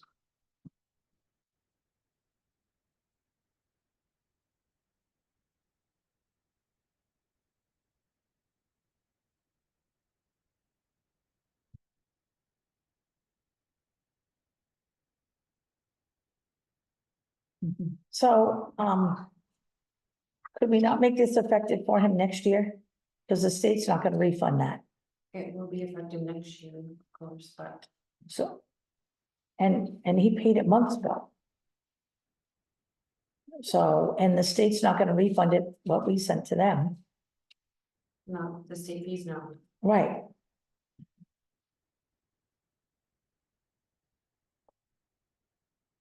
Did you know at the time that that was, we could do that?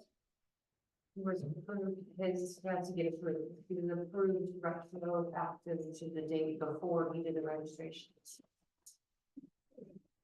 But we'd already paid the registration. And, right, he paid it, but I mean, some of the registration money, excise, whatever, went to state, right? So, It stays in the town. So that's why it's up to you. Stays in town, excise.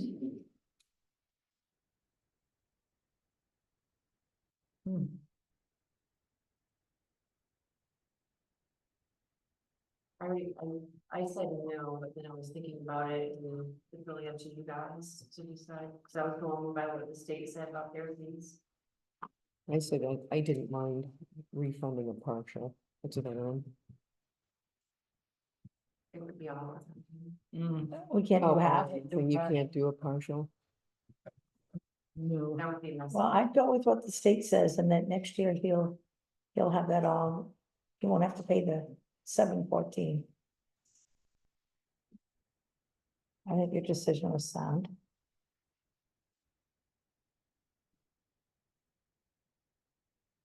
$100% the same. Huh? I know, that's tough. Excise $714.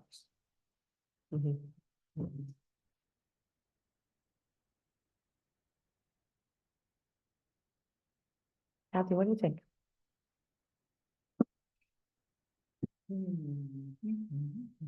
And your decision, when you told them that, was based on what the state said? It wasn't really my decision, it's up to you guys. But yeah, I called the state when they were there and they said they don't. They don't refund. And what was his reaction for that? Good, He kind of knew it was up to the town. But he went with that.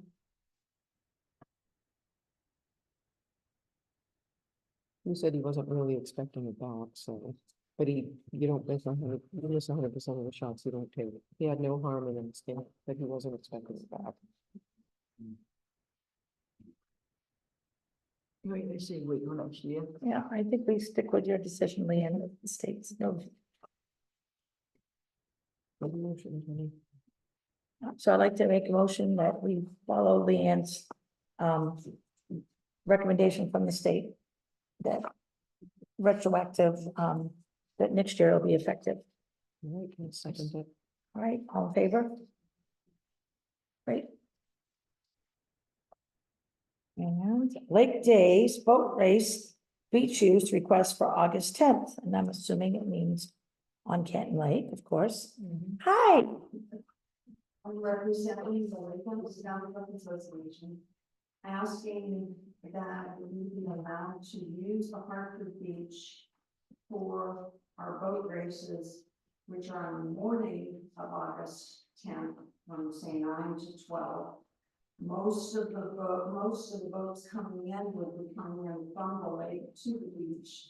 The races that we're doing are not big professional races. They're more like canoe races. Paddlers are blindfolded when the passenger is the one who's guiding them. It's fun type of races. It's our one day a year that we bring into and accept all community members to come and join us on the lake for a party, so to speak. We have the boat ramp, there's the raffle and various things going on from lunch into the afternoon. But we'd like to bring and return to the Hartford Beach. For years, in the late 90s and the early 2000s, we had the whole lake days on the town beach. And then we got away from using that. I wasn't involved in, so I'm not sure exactly why, but I'm pushing to try to get more things in Hartford again for the Lake Association. And it's being right down the lake. My understanding is that we now have a buoy line that encloses the whole beach area. And you're saying, as we did before, the boats don't go across the buoy line.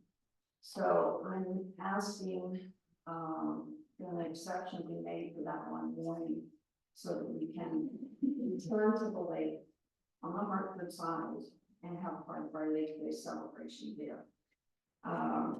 I realize that I guess it would also include being able to have those few that would come by car, bringing a boat on the car and bringing it down to the lake to participate in the cleanup, that there would be some cars that didn't have permits on the cars. That would be a particular time. And I see if this could be possibly made. I would like to make a motion that we open the beach for the Lake Association to do their races. And that on, what is it, August 10th?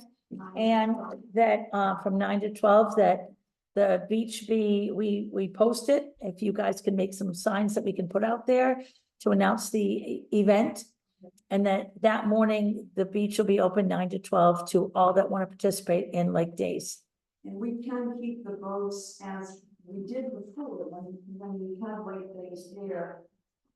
When the buoy lines were for the swimming area and it was more towards the fence and the better swimming area, the sandbar and the part down towards the trestle, we can try to keep our boats there so Right. it isn't invading into the swimming. Right. Invade into the swimming. The new buoy area is required for liability but I'm not sure if we can move it that day, Steve. I don't know how hard it is. There are sections that can move. The thing is, parking, how many people do you think would have to park in? I don't, it's so hard to know. I mean, there'd be people who would want to come just as spectators. Right.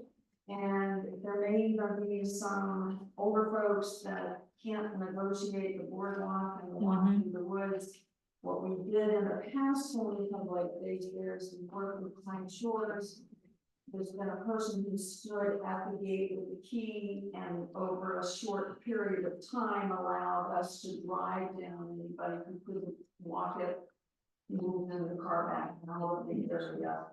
But that would be something we have to work out with Pine Shores to get through the gate. As long as we can then have a vehicle that can be on the beach for a little while and unload people. And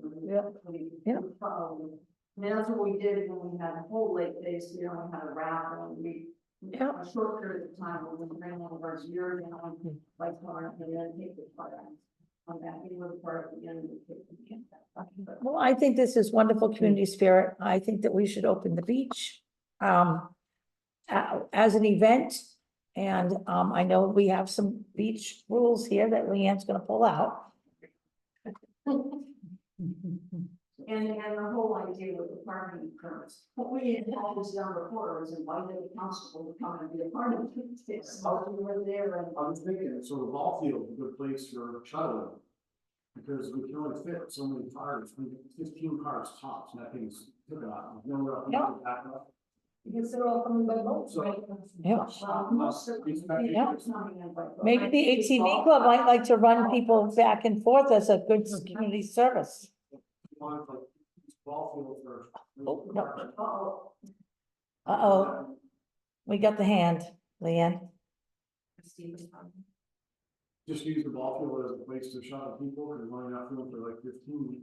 So if you have people down there swimming with their families, and then they want to do this on top of it, there's enough place for everybody to park. Are you saying for extras or for everything? And not allow any parking without permit? You And get then it. take it. One day pass. No, you can still, I'm just saying, if the parking for anybody, an issue, if you shuttle. You have more vehicles than the. We have shuttle from the ball field down. That's just, you know. Leanne, No motorized vehicles are allowed on the beach, ATVs. I hadn't talked And no about. motorized boats are allowed to be launched or landed at the beach. It's in the ordinance. But then these are canoes and stuff. Are they all canoes? Well, the racing is with canoes and they're not with, motorized boats, the kayaks and canoes. I'm not a part of the committee, so I don't know all the particulars of the actual race, but I know it's funny racing, it's not, like a bus. Gotcha. Well, no cigarette boats or anything? There probably will be a motorized boat that'll be out, you know, surveying what's going on, and there may be motorized boats out and around but watching the race. I don't see any reason why there would be a motorized boat on the beach. To our message that says, our rules that say that there are no motorized vehicles on the beach. So, but we could bring someone to the gate unless they're disabled, and then, Well, and that's what it would be, if somebody who's handicapped. yeah. I mean, this is what the committee's asking me, specifying what they're really Yeah. wanting permission for. If you tell me that, for instance, we have no motorized boats on the beach, I'll relay that. Right. to them.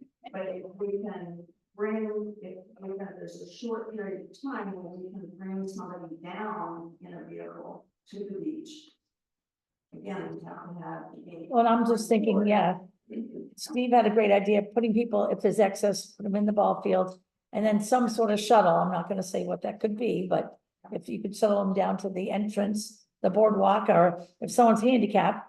If you've got an access when you work with Pine Shores, so we have no control over that, to let them in that way.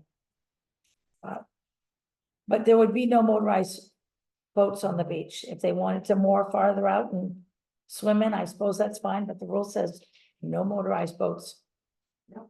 That's because it's use of the town beach. We need to be allowed to do it. And we want to be a part of the Canton Lake community. So, And it is the one, I mean, because it's for Harvard residents and their guests. Of course, there's plenty of Harvard residents in the Lake Association, so it would be really, but it's the one time I think here that Canton folks on the lake can go to the beach and it'd be a part of. absolutely. Which I think is good. Yeah, I do too. Happy to partner with you. So can we continue with the motion to let them do that? You made a motion. Yeah. All in favor?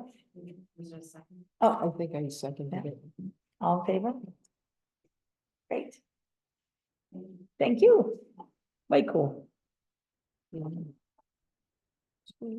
And okay, streaming meetings on YouTube, that's your gig. All right, so Zoom is kind of a pain in the butt and nobody likes it. It has its purpose. I think we like the video transparency and accountability. We like the idea of being able to reference it for things that were missed or whatever. I think that video library is important.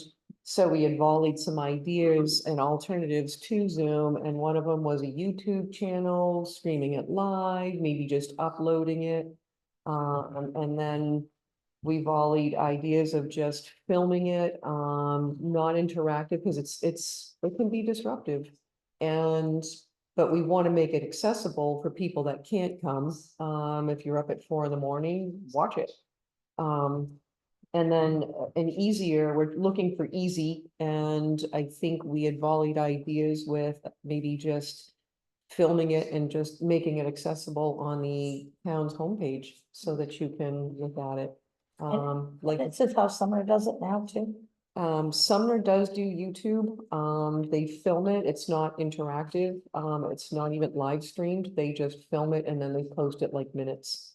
And so that it's accessible to the public, like, yeah. Kathleen? I say we just put it on the Hartford page. I think putting it on YouTube, you're bringing out. Yeah. too many people. I think just the local, it's not have to pay for YouTube. No, Hartford, you don't have to pay for YouTube. It charged me $13.99 a month for the last 3 months. Okay, unless you get enough. What about subscribers, taxpayers who don't live here and want to be a part of the live meeting? I don't know what's happening. They're cut out. Um, What's the issue with Zoom? Our Wi-Fi has been cut Well, out. look at tonight, it just kept interrupting That's- the meeting because it was off and on, off and on. Yeah, that's the Wi-Fi here. It kept cutting out on my I'm phone. not sure it's anything with Wi-Fi. So- Jay? I can say that, I've sat through multiple meetings and I've heard people online say, I'm sorry, I stepped away from the computer for a minute, or sorry, I was on the phone, or it's a commercial break, so I just decided to come back and say something. I don't, personally, I think my time is more important than having to sit here and listen to what they've already said once, for someone that wasn't paying attention the first time. What I like about the posting it on the pages, it's way more accessible than it is now, where I believe you need to come in with a brand new flash drive unopened and ask for it to be downloaded onto that. So it's a lot harder now to actually get your hands on that than it would be if it was posted on the page. And for those that aren't able to make it, there's I don't know. watch it the next morning or that whenever it's posted and send in. There must be a comments page somewhere. I don't, maybe that needs to be addressed. Is there a way that someone can send in a comment for the open session of the next meeting? If they're not able to make it. Wait. Hold on, Lee's next. Do you understand? Please. So, one of the things, I called, Cameron Pinkley, who is the town manager of Buckfield, because that's what they do, is they have their meetings and streams on their, it's actually on their Facebook page, but they also have a YouTube channel, and he said it doesn't cost them a cent, and they can post their stuff on YouTube for those who are maybe not good at it. But, I mean, obviously, well, we have to have some internet access, but, in order to have, post these on Town of Hartford Facebook page, we'd have to have change. Right, we were talking about putting it on the website. The We're Hartford, just trying to keep it simple and accessible. place a YouTube video right there, so people can find it. You can stream on Facebook so that people who pay big bucks and taxes who only live here half of the year who would like to be part of the meeting and have gotten used to it on Zoom. I mean, are they rather important as well? You're not gonna please everybody. No, but I mean, Jason's saying people are wasting his time. Well, you just tell us, sorry, you missed that. You know, if they're out for Sort of that. old fashioned TV, if you ran the bathroom, and you missed part, you missed it, yeah.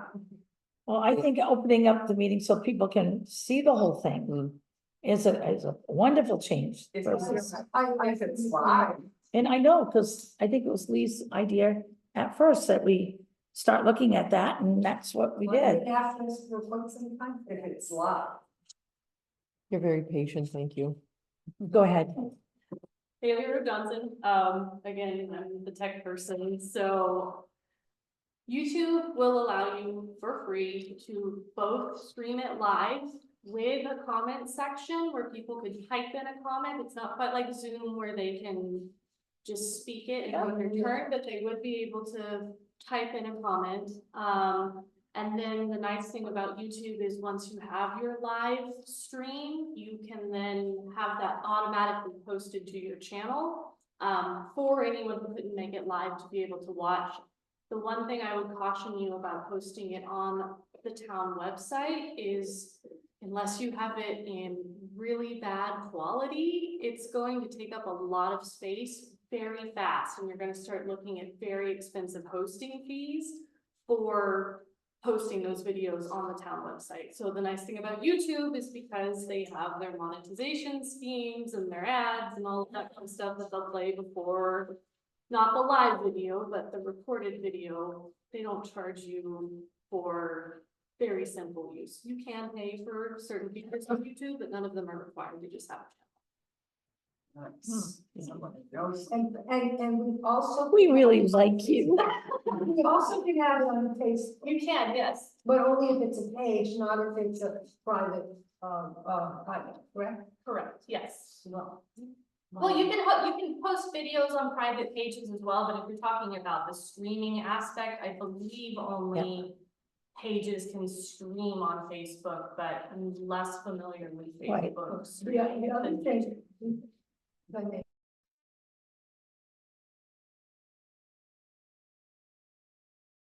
People, Yeah. Yeah. Well, I don't know if it's Wi-Fi here, somebody commented to me that was also breaking out. right, it's been up and down. You wanna add more, Bailey?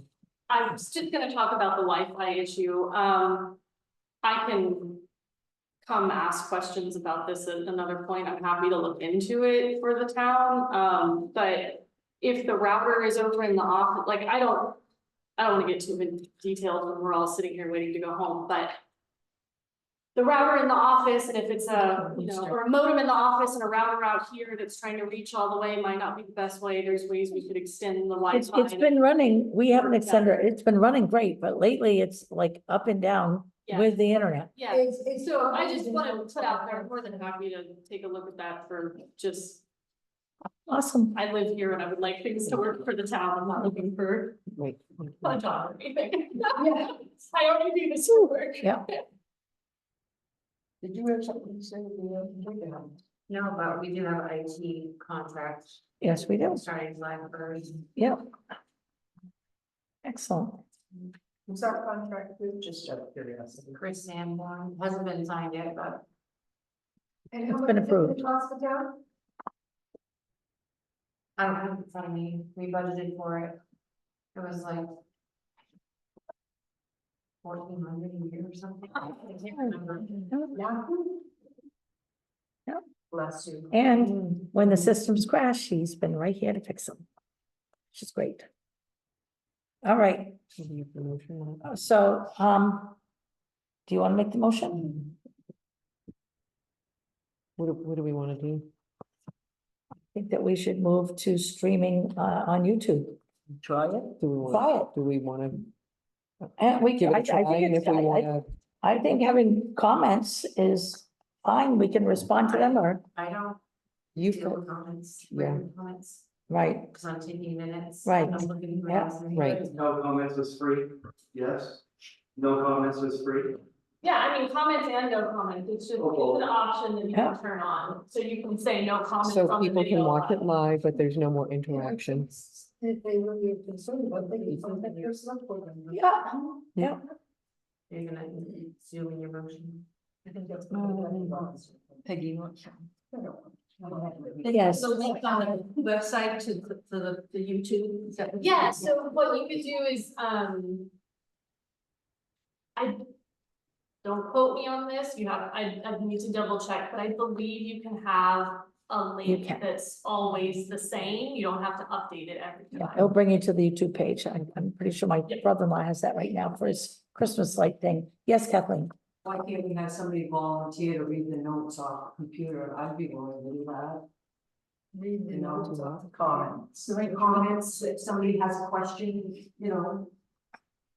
Somebody can read them. It's super disruptive, to be honest. It's super disruptive. We're trying to conduct the town business and. I'm sorry. Hold on. I think it's really important to let people at home comment in. I think it'd be terrible to see it away. I mean, Well, they could have comments and we could also have them, and after the meeting, we could have all the comments and if someone says, I have a pertinent question, we can get back to them. Right? Before you get a vote, you know, when you comment, you know. You can very capacity areas, time to go to a new section or something. But I think it's very important. Well, they keep on going to that, there's things, you know, it's important people have been saying. Well, I think it's very important. That's one of the reasons why we're doing this, because they don't have access to the video very easily afterwards. And we want people to participate, and those that are living away that want to watch, I think that's a great idea, and go back and watch it. So, but the comments, if you can't, like now if somebody makes a comment, Leanne puts it in there, but if people don't want to talk and they want to write 15 comments to the whole thing, if we have to stop the meeting every single time. No, just every so often check in. Yeah, but that's what I mean. What if the comment they made was for 3 topics before? And they just made that comment now. Check before you make a vote. But that's right. But if someone wants to just up the meeting and they don't have to talk, they can write a comment every single time. And then we have to stop and say, okay, there's a comment from Jane Doe and she is concerned about this. And then we take the vote or we respond. Then the very next time we have a comment by Jane Doe. I just want to be careful that we don't make it so hard. Might be more appropriate to keep Zoom. I mean, a lot of people. But it's not working. No. That's the issue. Anyone who comment. Right, but YouTube, they can access it all the time. If they miss the meeting and don't call in, okay, I need everyone to stop talking. YouTube, they'd be able to access it the next day, even if they couldn't come to the meeting. So they could watch it that night or the next day, which right now they can't. I understand that, but I still think it's extremely valuable for people at home to comments for. It is important, but what's the percentage? We have to look at the majority. And we're not gonna make everybody happy, and I'm not minimizing the input of 1 person or 10 people. Is there somebody that this is affecting you personally? Because you look pretty upset. Yes, I am not a specific person, but everyone in the community who handicapped, can't get out, can't drive after dark. There's so many people that it's fatal to. And people who don't live here for a year. I'm just gonna get to Leanne first. Leanne? Everybody forgets that this isn't a public hearing. This is a selectmen's meeting for them, those 3 people to discuss topics that they can't discuss any other time. They're allowing comments because they care about what people think. They don't have to. Exactly. Maybe that, all the other, the gallery is setting up. You're up first. So there is a compromise here for people to, you know, I totally understand. We have people in the community who it's very difficult for them to get here. We have people who just aren't here year round. There's a compromise. We can very easily stream to YouTube. People could be watching it on YouTube. You can also have a Zoom room set up that is only for audio, and it will not take up that much bandwidth.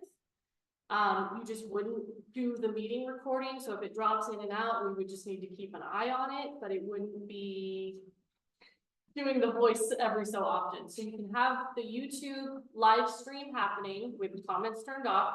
One thing I was going to mention about that is people on the internet cannot be, don't always have to be the nicest people. So Well, if that's for sure. random people were to find the live stream of our town and just decided they were bored one night and they wanted to spam our comments section while it was on, that could become a really big problem.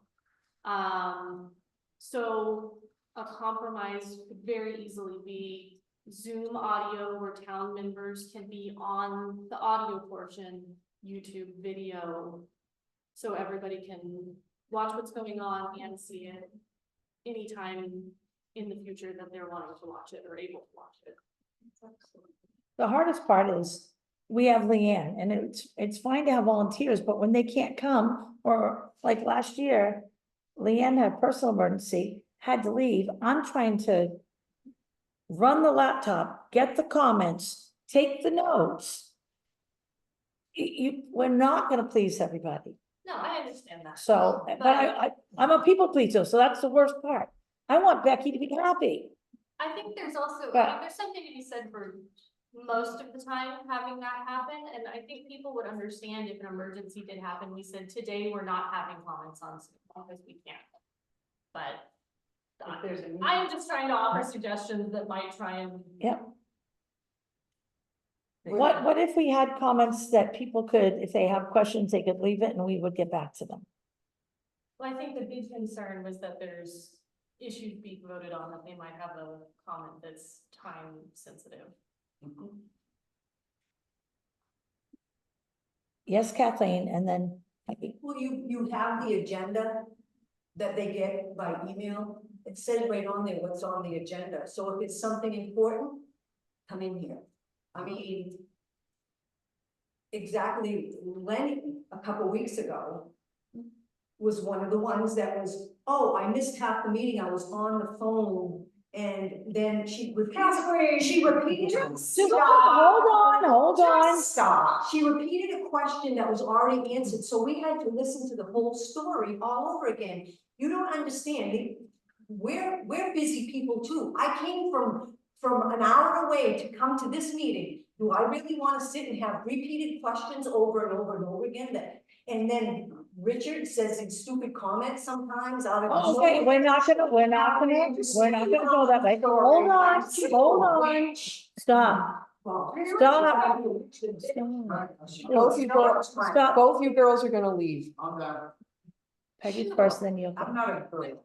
I just wanted to say that there's been public access TV for a really long time, and many communities have screened board meetings and things, and they don't have comment on public access TV. And I think if you surveyed some other communities that have some kind of public access that is recording their meetings, there's generally no comments going on as it's ongoing. I don't think that's really the standard. I think you could probably find that if you look for Auburn. I mean, my kid was involved in public access when he was in high school. But so I'm just saying that that's kind of the way I think most people have approached it. Oh, I was just gonna say that, if comment was allowed from at home, then some people wouldn't have to feel like their time is being taken up for such pointless frivolity coming all the way here.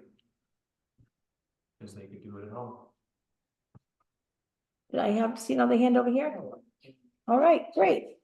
So, What did we do before pandemic? People came out, they participated, I understand, and we've made it really, really easy, and it's really hard to conduct the business and trying to please the majority, and the people that aren't pleased browbeat us, and it's terrible. You're a public official, you're gonna have people do that. Fair enough, so. Good, just looking for accountability. absolutely, which is why we want to put it on YouTube. And I just I never said that. I never said that. So, we have a motion to move our stuff to YouTube and make it accessible, however, we can. Yeah, you're making. Am I making the motion? Yeah. So, making the motion that we move to a more reliable, always available system so that people can watch it whenever they want, over and over again. Bing. And Try it, see how it goes. Just to begin, let's not have an opportunity to interact, to see, to work the bugs out. See how it works, get it posted where we want it. Just make a motion to decide what you want. Okay, we want to move from Zoom to YouTube. We want to move from Zoom to YouTube to offer more access to select board meetings. I second it. All in favor? And we'll change it if we need to. And with that, with the gallery.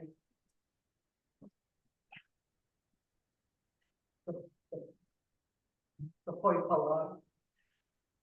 With a point below, we commenting, or is, are we? We are just moving to YouTube. All right, MMA Legislative Policy Committee ballot. I know, when did I do that? I can't wait for you to update these light bulbs for me, Steve, would you? That would be great. It's because I turned 40. It's just. We like days, streaming meetings on YouTube, oh, remote meeting policy. Do you want to rescind this policy? Because it refers to your. Well, we need to update the policy. In that, we're gonna offer the opportunity to watch it anytime, But 24/7. But if there's it's a, remote. if there's a snowstorm and the three of us have a meeting, they used to meet on Zoom. And we would probably, I guess if we heard of a snowstorm, how do you feel about this, Kath? COVID might come back. God forbid. If there's if there's a weather forecast and we have it, just have a snow date. Yep. Right, Do you want to meet via Zoom or some sort of remote? the thing about What do you wanna a do, something like- snowstorm means the internet's not working so good, my satellite goes down, so my internet goes down. So, I mean, if we get that kind of snowstorm and we can't meet, then we'll probably need to postpone it. Have Anyway, a snow date? people will still need to get paid, checks will still need to be signed, so we'll either create some sort of snow day or extend it to the next day, like we did when we were waiting for information. So, the remote meeting policy, we'd like to make, temporarily, Suspended. it. I do temporarily suspend the remote meeting policy to have us try YouTube. Which, again, will offer incredible access to the meetings. And hopefully, stream better than what we got right now.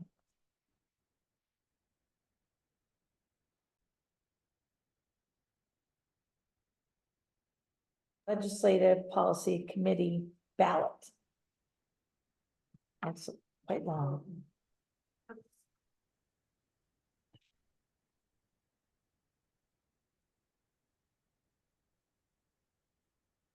Wow.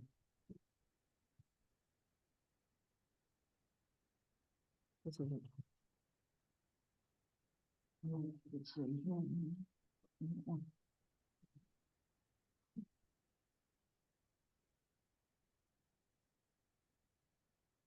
So we have to vote, and Cassie suggested we vote for the people that are really close to us in Jay and Mexico, because they directly affect what we do. Are you voting for that? Sure. Okay.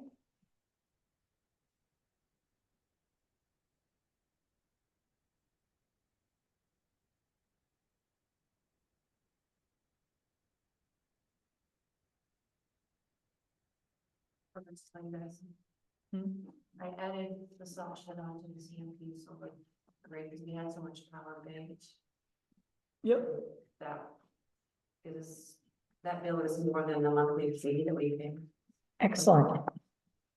It's good, especially with the new rate increases.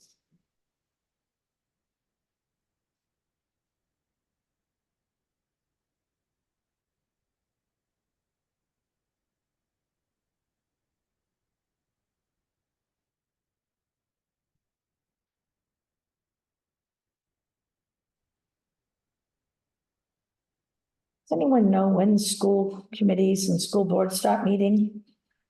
I'm out of touch. My son's 31.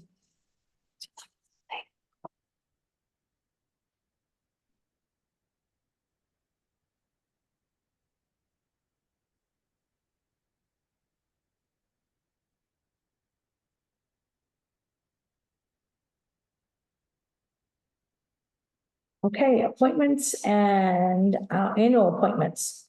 And I think the only appointment we need is the ACO. There were a few Somebody others. was- Oh, there's a few others, sorry. Anthony Bills.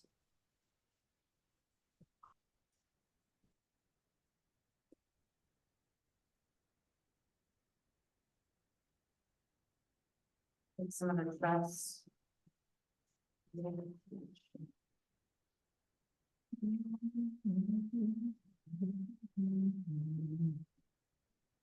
I've been in the past.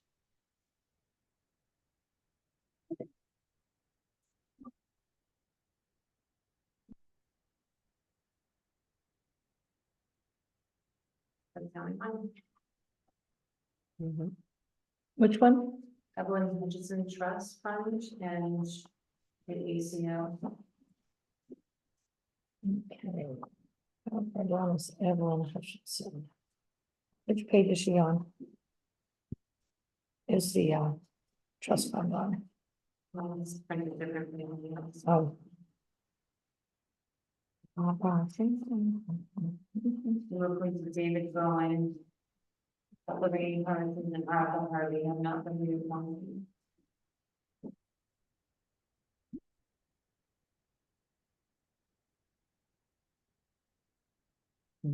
No.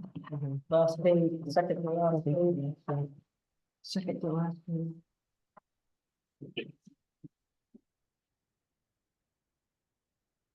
There it is. Right.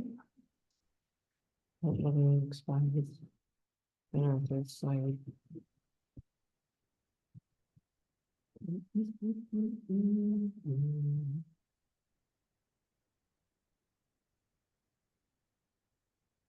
Okay. I have not reached out to these folks. Arthur's already expired in 2023, as did Lorraine. 24. I gotcha, yep. Well, we can't really reappoint them unless we know that they're willing to do it. I mean, I suggest we reappoint all of them, but we have to reach out to them. So, If they don't want to, just come back, tell us. okay, let's appoint them. I make a motion that we reappoint Maureen Parsons and Arthur to the Evelyn Hutchins Trust Fund for a one-year term. And Second it. okay, all in favor?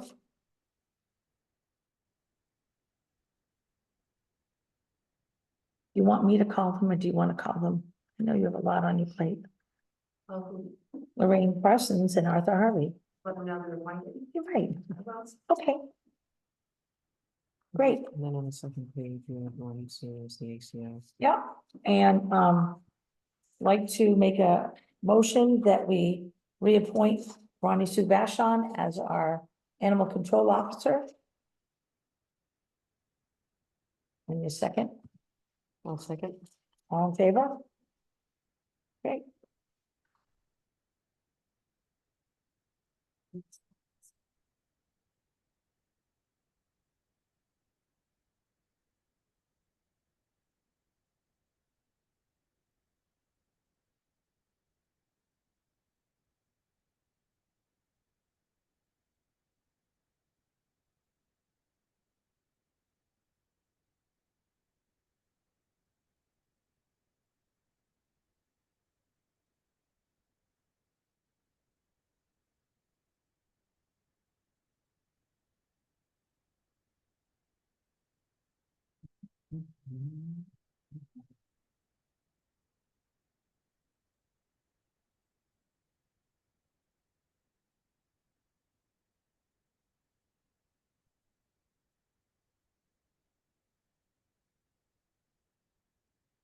And so. Approve the minutes. We need to change the, Are you gonna wait till next meeting? I'd like to wait till next meeting so I can write it. Okay. Can I have this? Yeah. You hate to do that, don't you? It's another one, you lose it. Okay, I'm not gonna lose it. I was concerned if this was like the perfect one. All right, I will. I will not lose that. And then training. Do we have any upcoming training we need to attend? No? Okay, Excuse me, yes, can I ask you a question? no, Well, I'm gonna anyway. oh, okay. A road committee, has an opening. Do you have applicants you wanted to appoint tonight? Are we aware that the person that was on there no longer lives here in Hartford? I thought that might have been decided to go last week. Yeah, I can confirm that. I can confirm that, and.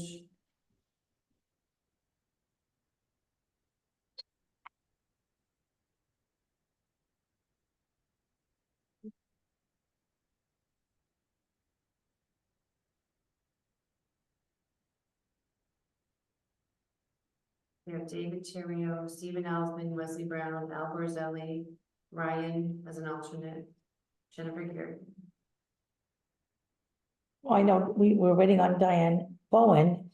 If you were willing to move up as a full committee member, Diane Bowen was the last one that we would put as an alternate, unless you wanted to stay as an alternate. Okay. You would have to resign as an alternate, Hereby resigns. Wait, right? We have He's five the members- alternate. We have five members, David Terrio, Stephen Alsman, Wesley Brown, Al Borzelli. And Jennifer Garrigan, and then Ryan's an alternate.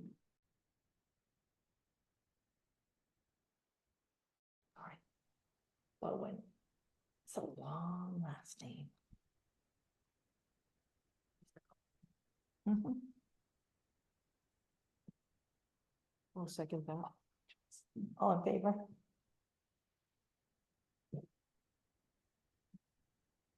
You have any listed papers about the planning board members? No? I didn't hear. Oh, so, Larry Drew has a resignation in to Peggy. I haven't seen. Oh, he didn't send it to you? No. Oh, I'm sorry. No, he hasn't. I'll forward it to you. And in that case, David would like to resign as an alternate, and he would like to accept the position of being a full member. Am I correct?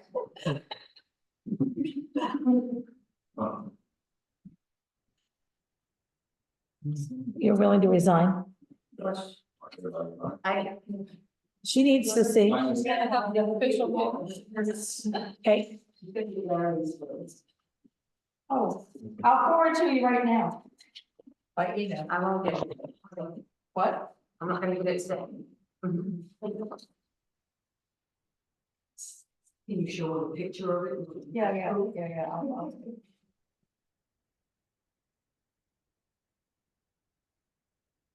Planning board doesn't meet till the 1st of August now. So we'll get this all done so that you'll be a real person, not an alternated person. But you are gonna have to resign, and then.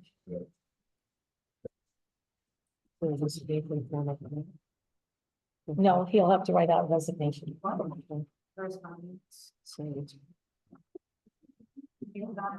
Yeah, just email. Oh, yeah. Oh, that's, can we get that? Not a battery operated one either. It's there. All right, No, we wouldn't want to, it's like, so that's the, big light flight people had a tournament the other day. Light flight rocks. you hear blues in it? No, Bad, I agree. my boss's wife is light flight for this area. All right, the review and correspondence, now I'd like to adjourn the meeting. Oh. Wait a minute. couple of days. There's a, I want to talk to them about all the July 30th. July 30th, is it raining?